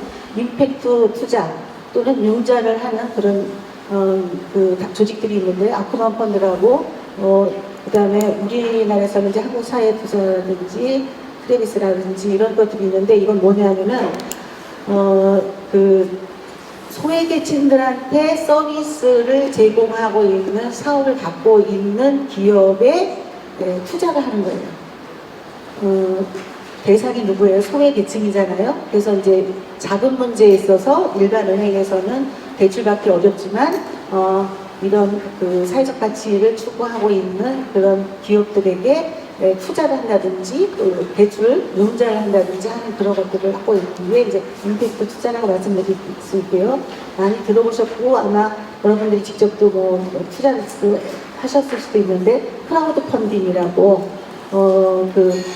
다중으로 여러 사람들이 함께 어쨌든 목적 사업에 십시일반으로 조금씩 투자한 것들을 이제 크라우드 펀딩이라고 얘기할 수 있는데요. 이미 아주 세계적으로 유명한 대표적인 조직은 이제 키바라고 있고요. 그다음에 우리나라의 오마이 컴퍼니라든지 팝펀딩이라든지 이런 크라우드 펀딩을 하고 있는 조직들이 있습니다. 그리고 여기 이제 오늘 제가 여러분한테 말씀드리려고 하는 사회성과 보상사업 SIB, 소셜 임팩트 본드라고 하는 영국에서의 그런 소셜 파이낸스가 되게 대표적인 그런 유명한 조직이고요. 그다음에 여기 한국사역실 이건 제가 말씀드린 저희 조직이고, 그다음에 이제 페인팩트 코리아라고 서울에 있는 조직이 사회성과 보상 사업을 중요한 일환으로서 운영을 하고 있습니다. 자, 그러면 소셜 임팩트 본드라고 하는 게 뭐냐? 역시 이것도 이 소셜 임팩트 본드가 만들어지게 된 배경이 있습니다. 그 배경은 역시 복잡하고 다양한 사회 문제에 늘어나는 복지 욕구, 감당하기 어려운 복지 재정, 이런 것들을 해결할 수 있는 방법 가운데 하나로서 소셜 임팩트 본드가 지금 이제 진행이 되고 있는 건데요.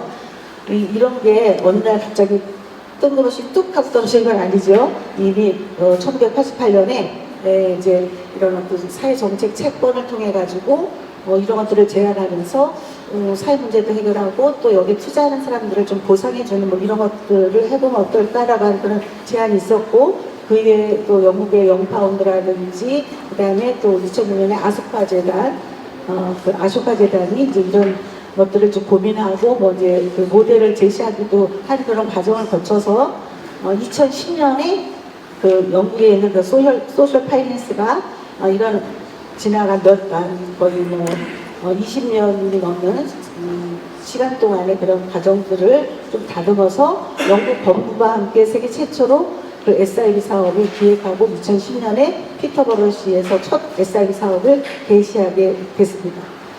그러면 2010년이니까 지금 몇 년 된 걸까요? 13년 정도 그렇게 된 거죠.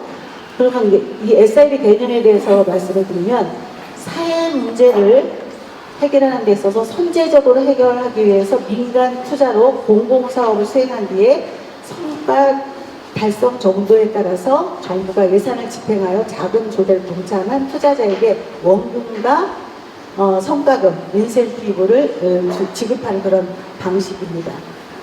여기서 내가 투자한 것들의 원금을 다 받을 수 있는 게 보장될까요? 안 될까요? 보장될까요? 안 될까요? 제가 질문하는 거예요. 네? 보장 안 될 수 있습니다. 네. 투자이기 때문에. 근데 성과가 잘 나오면 내가 투자한 원금과 인센티브까지 받을 수 있지만 성과가 우리가 목표한 성과에 미달이 될 경우에는 원금도 손실될 수 있다는 그런 방식을 말합니다. 자, 국내 현황을 좀 정리해봤습니다.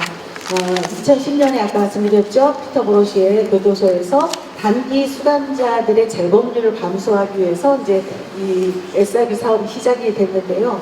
7년의 과정을 거쳐서 사업이 진행이 됐고 재범률을 많이 줄이는 데 성공을 했습니다.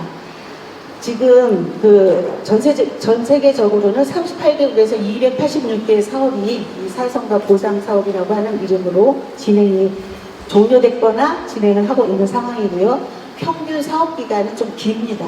48개월, 한 4년 정도 되는데 영국에서부터 시작됐고 영국이 제일 많이 지금 사업을 진행을 하고 있고요. 대부분 이제 분야를 보면 고용 및 훈련, 아동과 복지, 건강, 교육, 노숙자, 형법사업, 형사사고, 그 다음에 농업 및 환경, 빈곤 감소 이런 정도로 지금 진행이 되고 있다고 말씀드릴 수 있고요. 우리나라에서는 지금 2개는 마무리했고 지금 2개는 진행 중이고 하나는 지금 투자 유치를 지금 하고 있는 상황이고요. 고용 훈련 관련해서는 저희 경기도 SIB 사업이 여기에 속해 있다고 보시면 될 것 같습니다. 자, 각 나라를 SIB 주요 사례를 좀 대강 좀 이렇게 제가 정리를 좀 해봤는데요. 제일 먼저 시작한 거는 여기에 피터 버러시고 여기에 성과 보상자는 법무부와 영국 복권기금이 함께 했습니다. 그 다음에 제일 길게 지금 긴 기간으로 하고 있는 데가 어디냐면은 워싱턴 DC에 미국의 하수 범람을 완화하는 사업인데 이건 30년. 그 다음에 이제 금액도 좀 많이 있죠. 그리고 여기 이제 보시면 되겠는데 성과 보상자가 누구냐?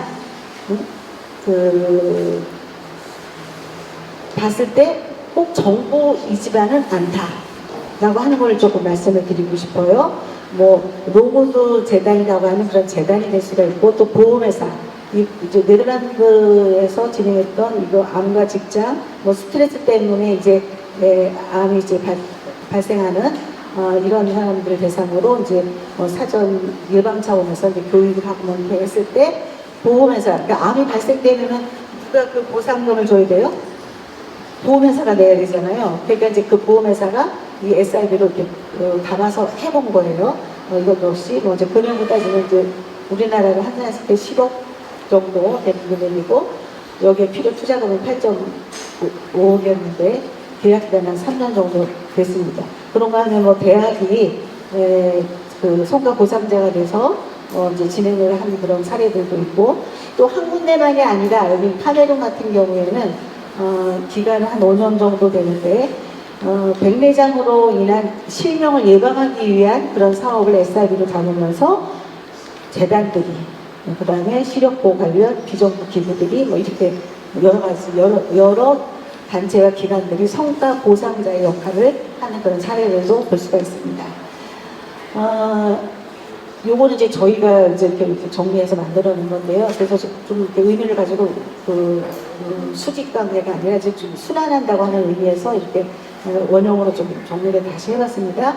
제일 중요한 거는 우선은 이 성과 구매자, 커미셔너 역할을 하는 성과 구매자가 꼭 정부여야만 한다?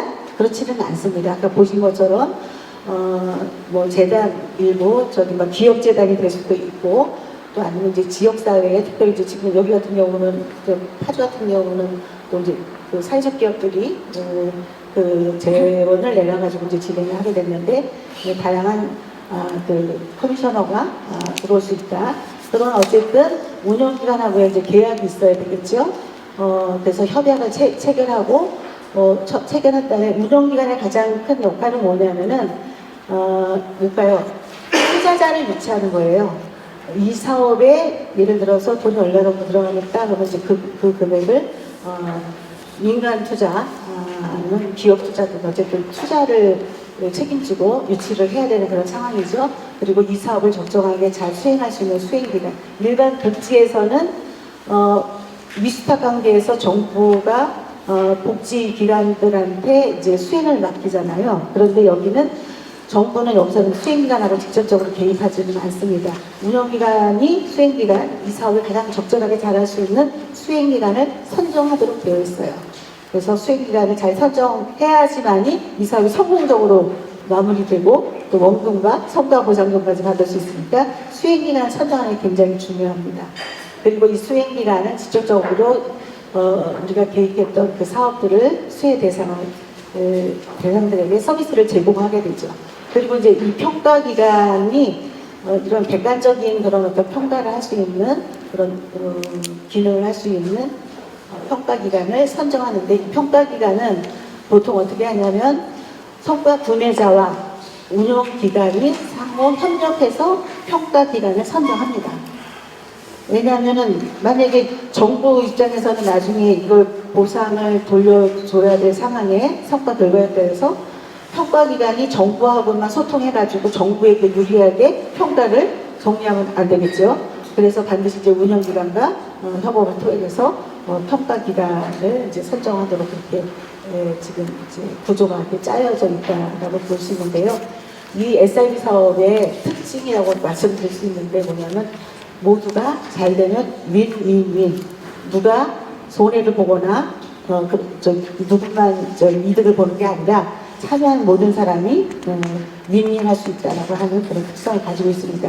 뭐냐면 정부는 지역사회 문제를 선제적으로 해결하기 때문에 나중에 만약에 이제 문제가 터져가지고 해결해야 될 때 들어가게 된 그런 재정에 있어서 선 해결하기 때문에 재정 절감이 될 수 있다는 거죠. 사회적 비용을 감소할 수 있다고 하는 것 등등 이렇게 하고 사회 전체적으로 봤을 때는 사회 문제 해결을 통한 사회적 편익이 발생한다고 하는 거, 사후 조치라는 예방 조치를 통해서 안전하고 지속가능한 사회를 구축한다고 하는 거, 사회 비용 감소로 복지 재정이 절감되고 결국에는 누구에게 도움이 되는 거예요.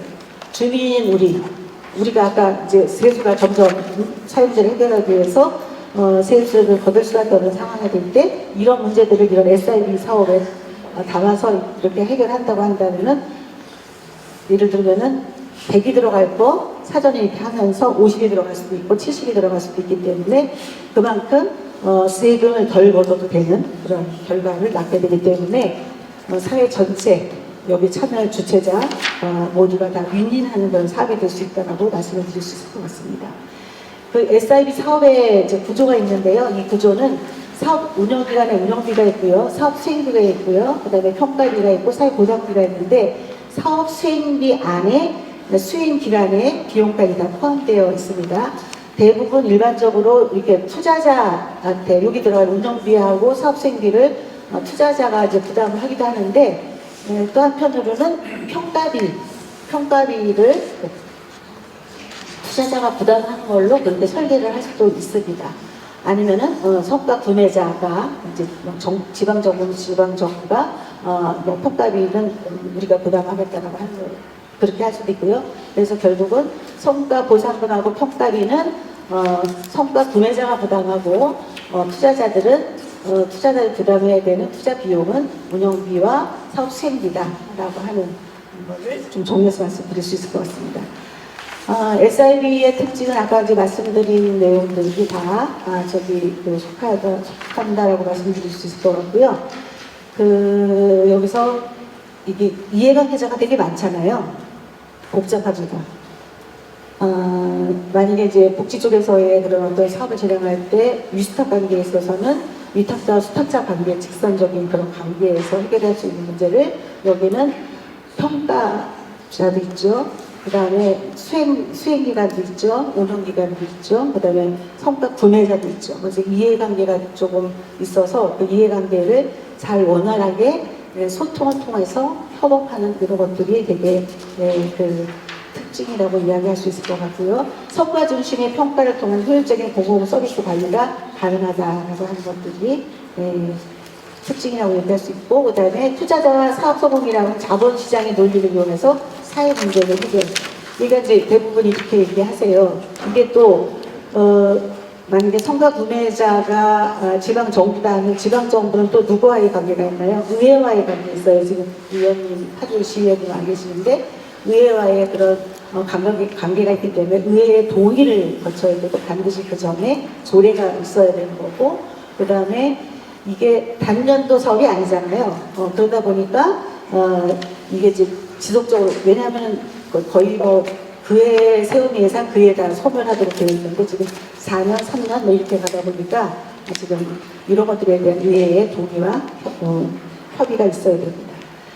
자, 그러면은 이제 뭐 적합하지 않은, 그러니까 적합한 사업들이 있어요. 뭐냐면 사회적으로 해결해야 되는 과제, 아니면 대량적인 성과 지표가 존재하는 거여야 되고요. 정성적 평가와 사회적 가치 창출이 가능한 사업, 그 다음에 예방적 조치를 통한 행정비용과 사회비용 절감이 가능한 사업이어야 되고요. 성과가 기대되지만 정부 재정 부족으로 수행하지 못하는 사업이라든지 비효율적이고 비효과적으로 운영되어 있어서 좀 혁신이 필요한 그런 사업들 중에 이게 요건이 맞으면 SIB 사업으로 추진해 볼 수 있습니다. 그 다음에 적합하지 않은 사업이 있어요. 이건 참 시간이 좀 많이 지났다고 해서 참고하시면 좋을 것 같습니다. 뭐 제가 한번 정리를 해봤습니다. 이런 사업들을 해볼 수 있지 않을까라고 하는 그런 생각이 들고요. 중앙에는 지금 법률안이 만들어져야지만이 지금 사실은 그 중앙 부처들이 이 사업을 직접적으로 뛰어들게 될 텐데 지금 이제 법률안이 좀 통과되지 않은 상황이고요. 발의는 한 상황인데 좀 제정되지 않았습니다. 서울시가 2014년에 시작을 해서 조례가 파주가 작년에 22년 4월 9일날 조례가 지금 제정이 돼서 할 만한 근거는 좀 마련되어 있다라고 말씀드릴 수 있을 것 같고요. 저희가 진행했던 해부 프로젝트라고 하는 사업은 경기도 내에 거주하는 일반 수급자 800명을 대상으로 40개월 동안 서비스하고 사후와 일하고 한 그런 것들을 통해서 그걸 평가하는 건데요. 취업을 통해서 취업을 통해서 사업 대상자의 20%가 1년 동안 탈수급해서 직장을 가지고 있어야 되는 거예요. 쉬운 일일까요? 아닐까요? 쉽지 않습니다. 그것도 일반 수급자들이기 때문에 저희는 여기에 15억 5천만 원 정도가 지금 투자를 유치를 했고요. 거기에 유치하는데 누가 투자했나 궁금하시죠? 사회적 기업 12곳, 비영리 조직 2곳, 자산운용사, 개인 또 크라우드 펀딩으로 해가지고 다양한, 저희가 어차피 파일럿 사업이라고 생각하기 때문에 다양한 실험적인 그런 방법으로 폭넓게 투자자를 유치를 해봤습니다.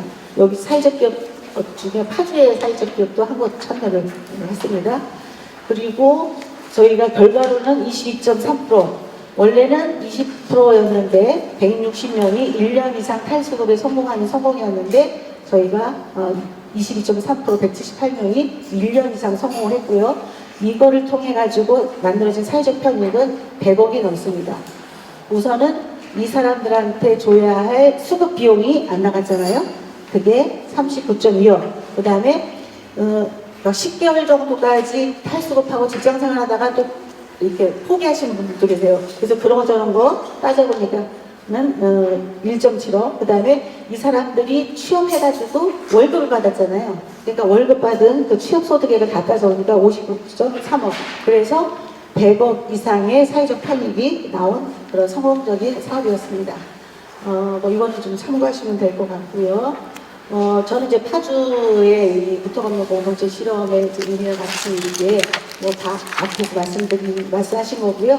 또 하나 이제 마지막으로 좀 아쉬운 점은 사회적 편익이 조금 더 측정되었으면 좋겠다는 생각이 좀 들었어요. 뭐냐면 이 사회적 편익이라고 하는 거는 뭐 여러 가지 뭐 경제적 편익, 심리적 편익, 경험적 편이 다양한 편익이 얘기할 수 있거든요. 근데 이제 그런 부분에 있어서 이런 사회적 편익이 조금 더 담겨져서 측정했다고 한다면 실질적으로 저기가 800만 원이 실질적으로 지원이 됐지만 거기에 참여해서 모아진 자원은 계산해 보니까 뭐 한 7천 얼마 정도 되는데 그거 빼보니까 6,600 정도. 근데 이 사회적 편익을 계산하면 사실 더 많아요. 왜냐면 여기에 지역사회에 살아보고 싶은 소속감을 갖게됐죠. 심리적으로 내가 활동하면서 경험을 통해서 만족감 뭐 이런 것까지도 사실은 사회적 편익으로다가 측정할 수 있는 것들이 있는데 아직 요런 이 사회성과 보상 사업이 조금 더 많은 그 과정을 거쳐야 된다고 생각하는 건 뭐냐면 아직까지도 사회복지 쪽에서도 마찬가지지만 이런 사회 성과에 대한 측정의 틀이 아직 정립된 게 없습니다. 그래서 여러분들이 또 한편으로 이런 공동체 활동을 사회적 가치와 사회 성과를 측정해낸다면 하나 이제 조금 지금 단계에서는 조금 부족한 부분이 있다고 하더라도 하면서 좀 더 다져간다고 한다면 뭐 큰 롤모델이 될 수 있는 선도적인 그런 역할을 할 수 있지 않을까라고 하는 그런 생각을 해봤습니다.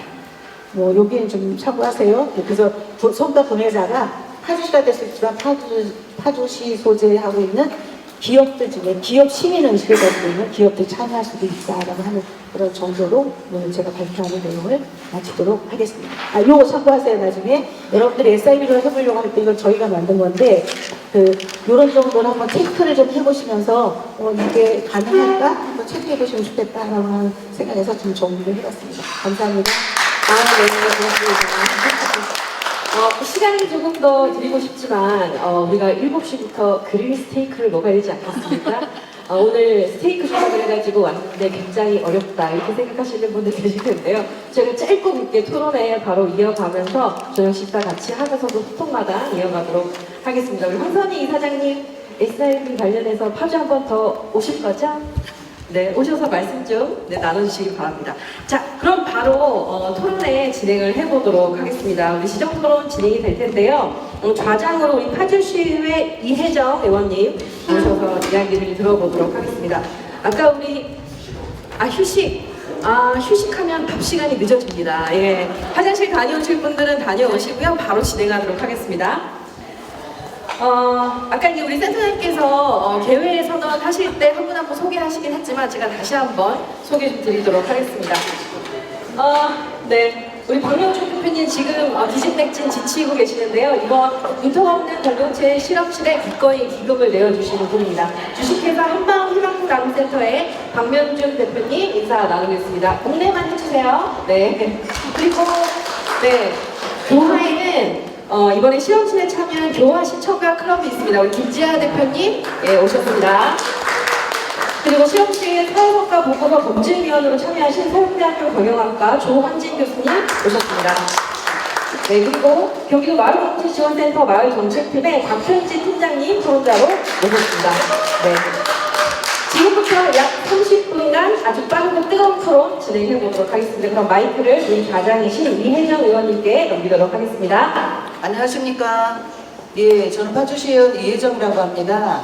반갑습니다. 제가 봄에 마을공동체 지원센터에서 잠시 인사를 드리고 이 문턱 없는 마을공동체 실험실이 과연 무엇인가 너무너무 궁금했어요.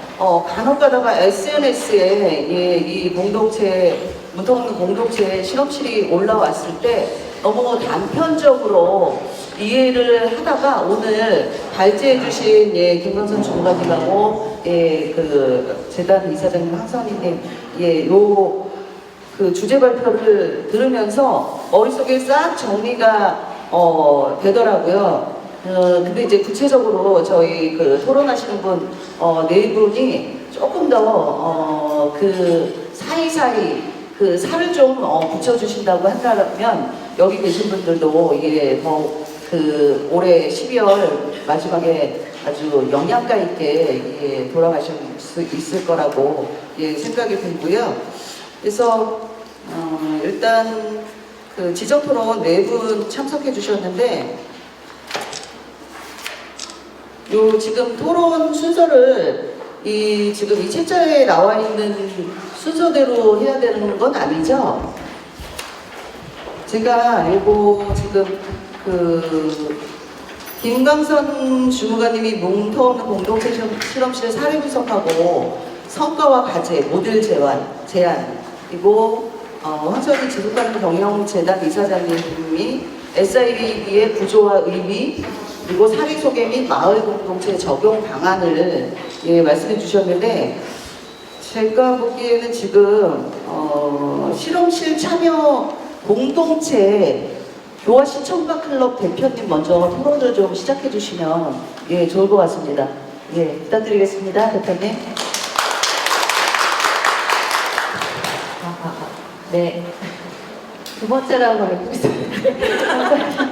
첫 번째 대해서 살짝 당황했습니다. 빨리 해볼래요. 네, 안녕하세요. 소개받은 교화 시청가 클럽의 대표 김지하입니다. 일단 오늘 토론자로 이렇게 참석하게 되어서 지금 너무 갑자기 심장박동치가 네, 8개의 팀이 같이 참여를 해주셨는데 제가 또 많이 부족하지만 대표로 다른 분들의 또 이야기들을 같이 전달을 할 수 있으면 좋겠다는 생각을 하면서 그 바람으로 한번 이야기를 해보겠습니다. 읽으면서 하겠습니다. 네, 일단 아까 김광선 주무관님이 좀 전까지 영수증 정리하다 왔다는 사람이셨고요. 부정산 실험실인데 왜 영수증 정리냐 했는데 저도 이거랑 실험실 사업과 마을공동체 지원 사업을 동시에 올해 수행을 하게 됐어요. 그래서 좋았던 거죠. 근데 또 극과 극의 경험을 하게 돼서 아마 그런 것들을 또 비교해서 말을 해주십사 하는 것도 있었던 것 같습니다. 어쨌든 그랬고요. 부화시청각 클럽 하면은 굉장히 이름이 생소하실 것 같은데 아마도 이 팀은 올해 이 분석 없는 공동체 실험실이 없었다면 아마 영영 탄생하지 못했을 팀이 아닐까라는 생각을 합니다. 그래서 저희가 이 사업 공고문을 보자마자 그동안 진짜 머릿속에 생각만 했다가 이런 거는 지원 사업이 낼 수가 없어 라고 했던 그런 많은 것들이 생각이 났어요. 그 중에서 이제 저희가 작년에 아티스트웨이라는 책을 가지고 7주 동안 창의성을 발견하는 워크숍을 진행을 했었는데 주변에서 좀 궁금해하시는 분들이 계셔서 올해도 좀 한번 다시 해볼까라는 생각을 가지고 있었어요. 그리고 이거가 또 후속 책이 나와서 이 공동체 생활을 하는 데 있어서 타인과의 소통으로 워크숍을 좀 확장할 수 있겠다는 생각이 들었고 또 저희가 가지고 있는 다양한 예술 툴을 가지고 소통을 원활하게 하기 위한 그런 나를 잘 들여다보고 다른 사람의 이야기를 잘 듣는 그런 워크숍을 한번 연구해보자 라는 마음으로 지원을 하게 됐습니다. 사실 이런 방금 제가 한두 줄로 요약을 했지만 너무 잘 모르시겠죠. 모호하고 추상적인 활동이 이런 지원 사업을 받을 수가 없어요. 구조상. 지금까지 제가 지원 사업을 그래도 몇 년 했는데 이런 걸로 내본 적이 사실 거의 없었거든요. 왜냐하면 다 아시겠지만 결과물이라는 게 숫자로 드러나는 걸 훨씬 선호하시고 지원을 해주시는 분들이.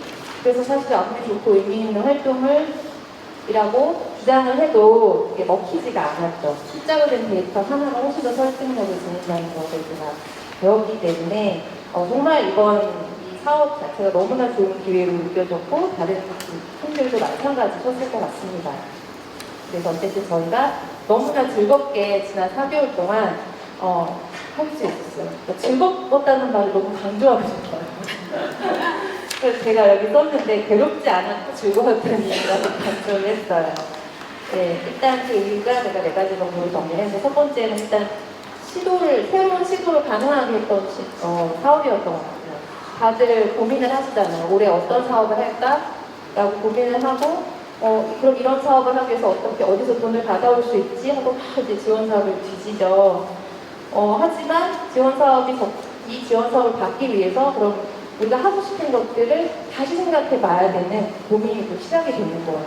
왜냐하면 지원 사업을 대부분 예산을 쓰시는 틀이 다 정해져 있기 때문에 사실은 그 틀에 맞춰서 사업 내용을 정해야 하는 거거든요.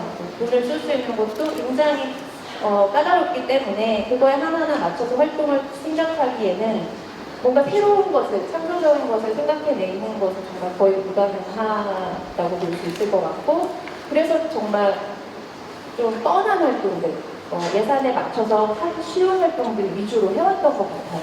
그나마. 네. 그래서 참신한 기획을 할 수 없었고, 그래서 마을 활동 해야 하니까. 네, 그런 식으로 맞춰서 했었던 점인데, 이번 루터 없는 실험실은 정말 그동안 시도하지 못했던 것들을 가능하게 했다는 게 제일 큰 장점이었습니다. 그리고 두 번째로 이제 아이디어의 자연스러운 확장과 성장이 가능했다는 것인데요. 그러니까 처음에 굉장히 참신한 기획을 할 수 있었던 것에 더해서 중간 과정에서 이 계획이 굉장히 다양하게 전주가 될 수 있었다는 거예요. 사실 우리가 기존 지원 사업을 이제 만들어놓으면 사업 변경하기 너무 까다로우니까 안 바꾸려고 하잖아요. 최대한. 그렇지만 마을 공동체 활동이라는 게 하다 보면 변수도 굉장히 많이 생기고 이렇게 하면 더 좋겠다는 게 분명히 보이는데 이 지원 사업 틀에서는 사실은 이제 그냥 사업거를 겨우겨우 고수해 나가는 것만 해도 우리 충분했다라고 그냥 활동을 하고 했는데 이 공동체 실험실, 루터 없는 실험실을 이런 과정의 변화를 가능하게 했던 그런 시간이었던 것 같습니다. 그래서 저희가 회의를 할 때마다 항상 좀 더 나은 방법이 없을까? 또 어떤 피드백을 들으면 이걸 또 어떻게 반영할 수 있을까를 굉장히 계속 고민하고 실제로 적용을 했었던 것 같아요. 그리고 세 번째는 제일 중요한 거겠죠. 돈을 이제 부정산이기 때문에 너무나 이제 그 스트레스 없이 사업을 수행할 수 있었는데 흔히 일반적으로 생각하면 부정산이면 돈 막 쓰는 거 아니야?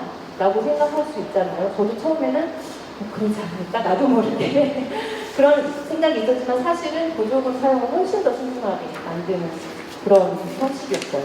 네. 그래서 오히려 아까 말씀드렸듯이 계속 그 중간에 사업이 변경되고 수정되는 과정에 있어서 합리적인 지출을 더 신경 쓰게 되고 이렇게 변화하니까 돈을 더 그러면 잘 쓰자라는 방향으로 계속 지출을 조절하게 되는 효과가 분명히 있었습니다. 그리고 네, 아까도 제가 영수증을 붙이다 왔지만 그런 시간들을 훨씬 더 나은 활동을 위한 고민을 하는 시간에 투자하는 게 사실 훨씬 더 효과적이었고요. 그래서 저희가 뭐 다른 팀이 똑같이 100만 원씩을 받았지만 보통 다른 지원 사업에 비하면 정말 적은 금액이잖아요. 하지만 정말로 알차게 썼다. 심지어 남겼다. 네. 그리고요, 마지막으로 또 이제 즐거웠던 점은 아까도 계속 앞에서 이제 말씀하셨던 게 가치를 인정받았다는 거. 또 가치가 측정이 되었다는 거. 그게 굉장히 좀 새롭고 신선한 경험이었어요. 저희가 일하면서 공동활동가들이 제일 많이 듣는 말이 밥은 먹고 사니? 그 일을 너무 의미 있는 일을 하는구나, 아이고 이러면서 수고한다 이런 이야기 너무 많이 듣잖아요. 하지만 정작 그런 것들을 경제적인 활동으로 인정해주는 사람은 없어요. 왜냐면은 그분들도 모르잖아요. 이게 가치가 환산될 수 있다는 걸 모르는데 오늘 이렇게 얘기를 나누니까 이렇게 정말 우리 활동이 인정이 된다는 부분이 굉장히 저희 동기부여의 확실하게 영향을 미친 것 같고요. 그래서 자신감도 들고 팀원들이 한 명 한 명 또 왜 우리가 이걸 하고 있지?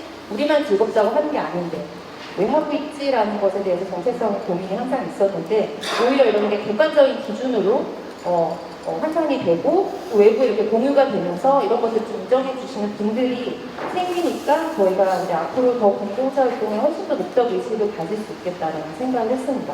네, 그래서 마지막으로 제가 이제 뭐 제안이라고 하긴 했는데요. 사실 앞에 한 얘기가 결국은 우리가 하는 활동이 다 자율성이 보장되었기 때문에 가능했던 거거든요. 그래서 이러한 좀 더 많은 무서운 실험실이 더 많이 생겼으면 좋겠고 네, 그래서 더 많은 공동체, 올해는 8팀이 참가했지만 더 많은 팀들이 기회를 가질 수 있으면 좋겠다는 생각을 하고요. 한 가지만 더 말씀드리면 그 사회성과 측정 관련된 부분에 있어서도 좀 더 우리가 교육을 많이 받았으면 좋겠다. 그런 기회가 내려놨으면 좋겠다는 생각을 제안을 드려봅니다. 감사합니다.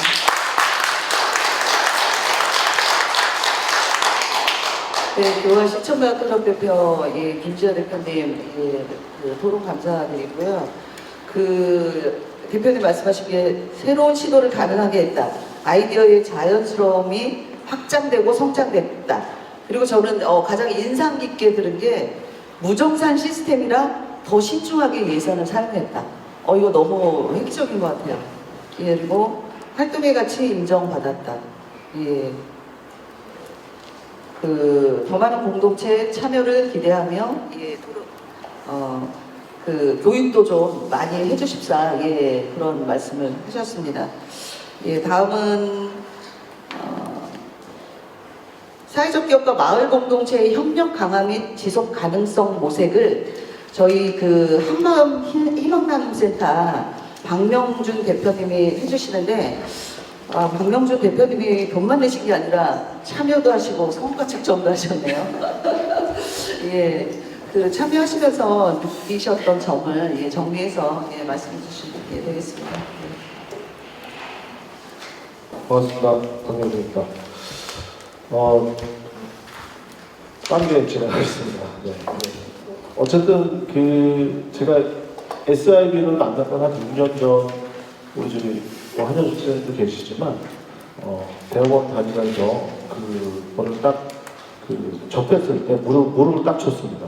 야, 이게 저같이 이 사회 서비스형 사회적 기업이 정말 안정적으로 할 수 있는 비즈니스 모델이다라는 생각도 들었고, 그때 당시에는 사실 지역사회 사회 서비스 자체가 지역사회하고 얼마나 협력하느냐가 사실 굉장한 수익 모델로 다가설 수 있었거든요. 그러면 이 모델이 사실 지역사회하고 협력하는 아주 좋은 모델이라는 생각을 했었습니다.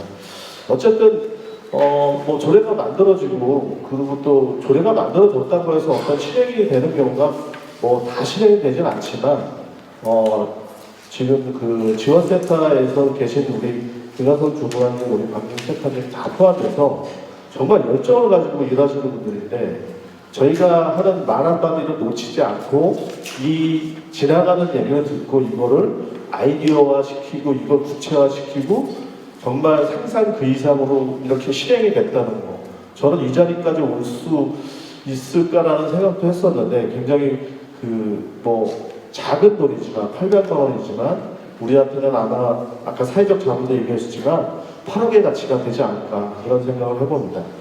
저는 우선 사회적 기업이니까 사회적 기업 관점에서 저희가 저도 투자를 했고 우리 지혜노랑 대표님도 투자를 했고 다른 기업들도 시즌2가 되면 투자를 좀 했으면 하는 마음으로 제가 좀 말씀을 드리려고 합니다.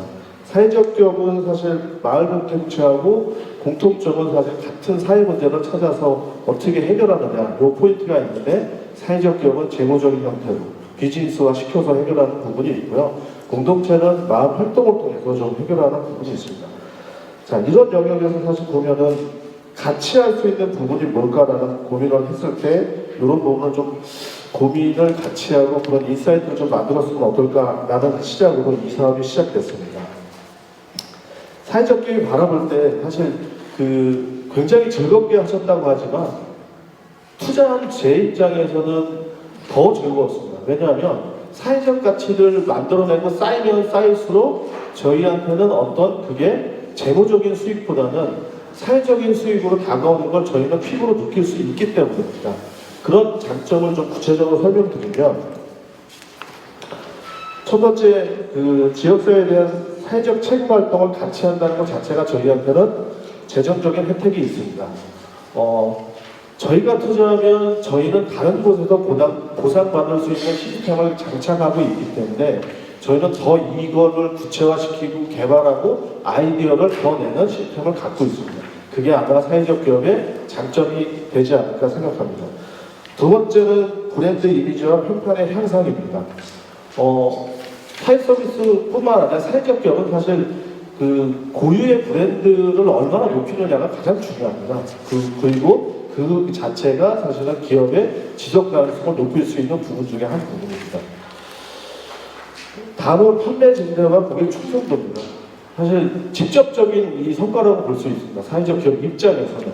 그래서 저희 기업의 어떤 판매되고 있는 서비스 자체를 더 많이 구매해주고 이용해 주시는 고객님들이 더더욱 충성도가 높아지는 현상을 느낄 수 있었습니다. 마지막으로 인력 시장에서의 경쟁력 상황과 직원 충성도가 향상됩니다.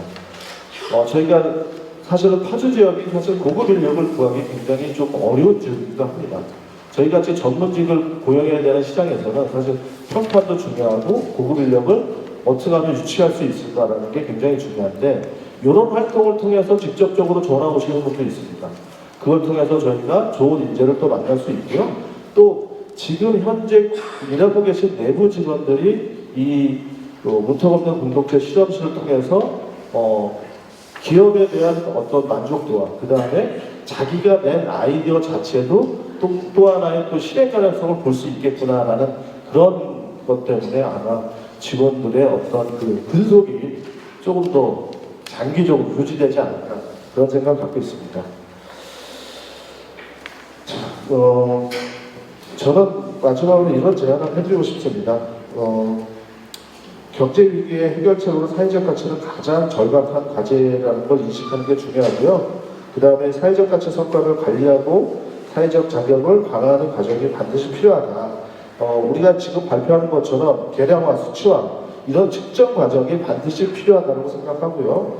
그 다음에 기준값 말씀하셨는데 이 신뢰도를 어떻게 확보할 것인가도 굉장히 중요합니다. 그리고 또 여기 계신 분들처럼 우리 이해관계자들한테 정기적으로 보고하고 피드백하는 과정이 반드시 필요하다고 생각합니다.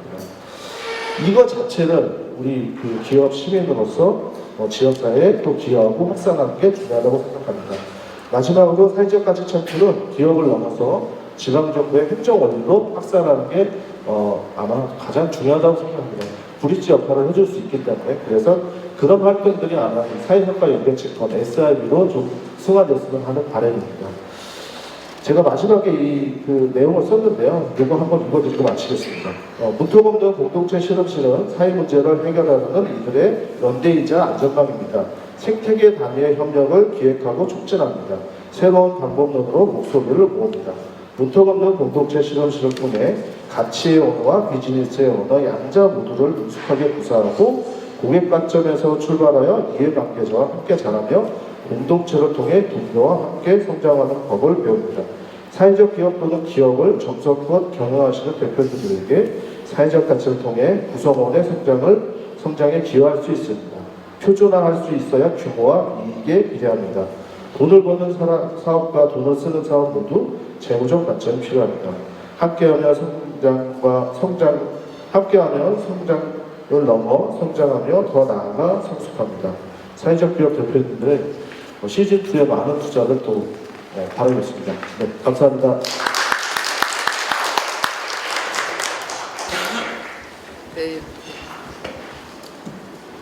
네, 박명준 대표님,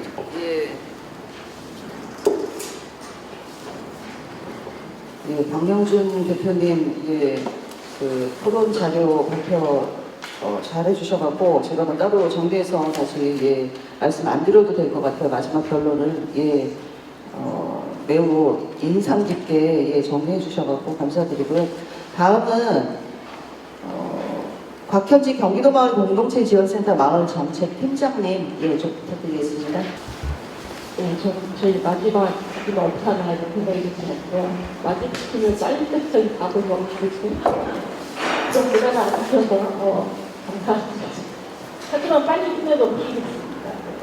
저는 글쎄 원래 이제 경기도 마을 분들이 성장시켜야 대해서 좀 얘기를 해달라고 왔는데 오늘 그 얘기를 하는 건 좀 적절하진 않아요. 토론 내용은 토론인데 자세히 되어 있으니까 보시고요. 경기도 성장도 연구 결과가 이제 올해 연도 연구 끝났고 이제 11월 말에서 1월 초 사이에 연구 결과 보고서가 저희 홈페이지에 올라오니까 거기서 자세히 보셨으면 좋겠습니다. 경기도도 그 성과지표 연구를 시작을 하고 경기도 마을 공동체가 어떤 성과를 지금 내고 있는가를 지난 3년 전부터 추적을 하고 있습니다. 그래서 올해 작년에 지표 개발이 끝났고 올해 이제 만들어진 지표를 갖고 여러 경기도 현실적인 시도를 좀 보면서 성과들을 좀 측정을 해봤는데요. 역시나 성과들이 나오고 있습니다. 공동체, 저희도 이제 공동체 지표, 뭐 지역가는 지표, 주민경 지표 이런 세 가지 멘트로 마을 공동체 활동을 돌아보고 있는데 경기도 공동체는 탁월한 성과를 내고 있더라. 라는 게 이제 결국 이야기고요. 네. 그래서 저는 이런 생각을 특히 이제 주민자원 같은 경우는 공동체 활동 경제적 가치로 한차하면 얼마나 나올 것이냐에 대한 이제 저희도 이제 측정을 하고 있는데 비슷하게 나왔습니다. 그래서 저희 경기도 사업만을 대상으로 했을 때 평균 공동체가 한 5,500원 이상의 경제적 가치를 창출하고 있거든요.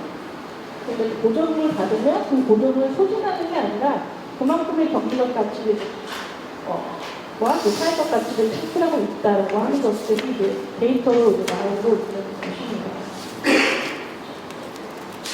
그래서 이제 여러분들께 제가 드리고 싶은 말씀, 오늘 이런 파주의 실험을 보면서 드리고 싶었던 말은 맨 마지막 장을 좀 보여주실까요? 네, 조금만 내려주세요. 어떤 이런 가치, 이런 성과들이 경기도만 나오고 있는 건 아니에요. 파주만 나오고 있는 건 전국이 비슷한 성과들도 비슷한 성과와 가치들이 체계되고 있는 것이 확인되고 있어서 이런 것들 좀 모아야겠다는 생각이 들었습니다. 그러니까 파주가 지금 혼자 할 수 없으면 경기도와 같이 하면 되고요. 경기도가 모자라면 전국과 같이 하면 되고요. 생각을 합니다. 마을 공동체가 어쨌든 성과를 내고 있고 그것들이 투자를 받든 인정을 받든 법적으로 보장을 받든지 간에 우리가 함께 연대하고 이런 것들이 우리가 내재화해가지고 어떤 언어로 계속 상대분들에 대해 설명하고 얘기를 할 것이냐라고 하는 게 좀 중요하다고 생각을 했고요. 그래서 그것들이 우리들의 임팩트로 표현이 되지 않을까라는 생각이 됐습니다. 어떻게 하면 우리 더 강해지고 더 분명해지고 더 선명해질 수 있을까에 대한 고민들이 오늘 이 자리에 모이신 여러분들과 저희의 공통된 목표라고 생각을 하고요. 그런 측면에서 경기도가 가지고 있는 지표, 또 파주의 실험들이 계속적으로 함께 이런 내년에도 같이 그래서 뭔가 시너지가 좀 나쁘겠다, 또 고민해보겠다 이런 생각을 하면서 말씀을 주시겠습니다. 감사합니다.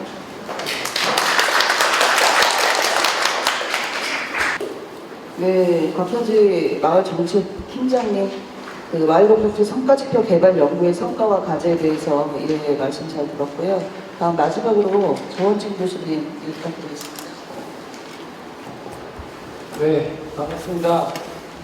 제 마지막 텀인데 제가 딱 맞춰서 끝내도록 하겠습니다. 제가 마을 공동체에 대해서 이제 배운 게 한 6, 7년 정도 됐는데 연구에도 참여했고 여러 가지 활동들을 했는데 제가 6, 7년 전에 처음 맡았던 업무가 뭐였냐면 정산 컨설팅이었습니다. 그러니까 정산하는 것들이 어렵기 때문에 그 부분을 컨설팅을 해줘야 되는 이제 그런 역할이 있었는데 그거를 그냥 부정산으로 했다는 건 굉장히 의미가 있지 않나 이렇게 생각이 들고요. 코로나 전에 제가 경기도에서 하는 공동체 연합 모임 갔을 때 제가 놀란 게 딱 2가지가 있는데 첫째는 참여하시는 분 모든 사람에게 한마디씩 할 수 있는 기회를 드리더라고요. 무난한 것 같더라고요. 오늘 그렇게 할 수는 없을 것 같고 두 번째 놀란 거는 거기에서 지속 가능성이 주제였거든요. 근데 많은 분들이 뭐라고 이야기하냐면 왜 공동체의 지속 가능성을 이야기하느냐 그거에 대해서 반감이 굉장히 많았다. 그래서 그 부분에 대한 지점들이 굉장히 오해를 줄 수도 있고 여러 가지 철학적인 부분들이 있을 수가 있는데 그런 부분들에 대해서 어떤 결론을 내놓고 어떤 실험에 대한 결과들이 어떻게 있었는지 이제 그런 부분들도 제가 설명을 하도록 하고요. 일단 실험 결과는 저는 실험을 많이 해봤지만 10배 정도의 이제 성과가 있었다 이런 이야기가 있었고 그다음에 측정이라는 거는 사실은 저희가 마음대로 대부분 저희가 많은 고민 끝에 이게 측정을 했지만 측정에 대한 타당성과 이제 이런 부분에 대한 보완이 계속 필요한 부분이 있을 것 같고요. 그다음에 오늘 이렇게 발표로 이제 SIB나 여러 가지 금융에 대해서 이야기를 했는데 결국에는 우리 파주시가 가지고 있는 사회적 경제와 공동체의 가장 큰 장점이 뭐냐면 그 2가지 좀 양립할 수 없는 그 2가지를 함께 묶었다는 거. 저희가 잘 알고 있는 공유경제 네트워크도 공동체와 사회적 경제가 묶여서 이게 왜 합칠 수가 있느냐? 저희가 사회적 경제라는 게 결국 사회적 가치에 기반한 경제거든요. 그런 경제를 만든다는 거는 결국 이코노미가 돌아가는 건데, 마을 공동체 입장에서는 어떤 경제 시스템을 통해서 지속 가능성을 추구하고, 사회적 경제가 존재하기 위해서는 사회적 경제가 가져야 될 공동체성, 이제 그런 부분들을 회복해야 되는 그 중간 지점이 딱 필요한데, 그 두 가지 중간 지점을 자리하기 위해서 가장 필요한 게 두 가지 융합과 그런 부분들이라고 생각하고요. 30초가 남았으니까 어쨌든 제 자료들을 참조하시고요. 저의 결론은 뭐냐, 너무나 유익한 시간이었고, 내년에도 불러만 주신다면 keep going 하겠다. 이것을 마치도록 하겠습니다. 감사합니다.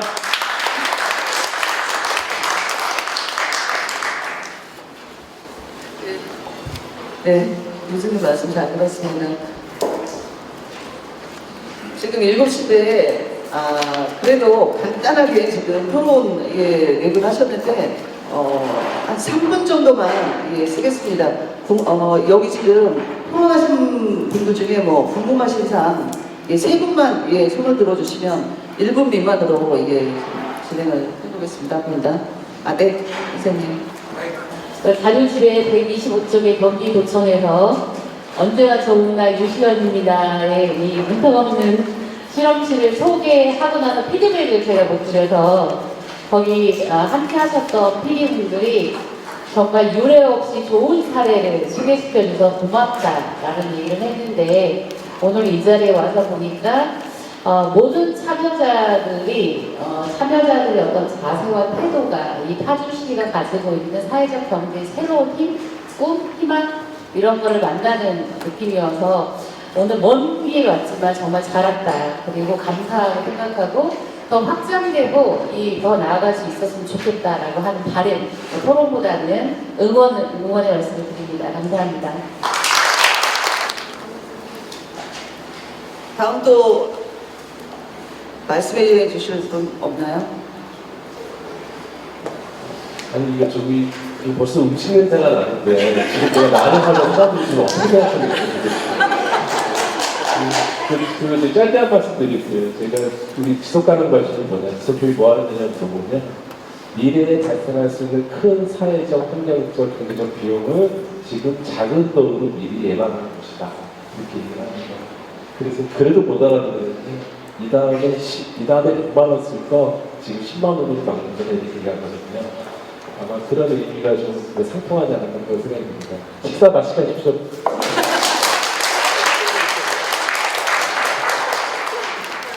예, 오늘 이 토론이 지금 참석하신 분이 거의 뭐 50분이 넘는 것 같은데, 그 내년도에는 시즌 2를 위해서 저희가 각자 할 역할이 분명히 있을 것 같습니다. 저는 또 저대로, 공동체 하시는 분들도 회원분들대로 또 여기 공동체 지원센터나 사회적 경제 지원센터에서 그 어깨도 무거워지실 것 같고, 저도 지금 여기 시즌2를 위해서 그 김광선 주무관님 마지막에 그 PPT 자료 맨 마지막에 시즌2를 위하여 그 정책화 과정에서의 시민 참여를 보장하는 논의 틀을 구성하고 재원 마련하고 조례 개정도 좀 하고 하다 보면 저희가 분명히 더 확장될 수 있는 기회는 무궁무진할 거라고 생각이 듭니다.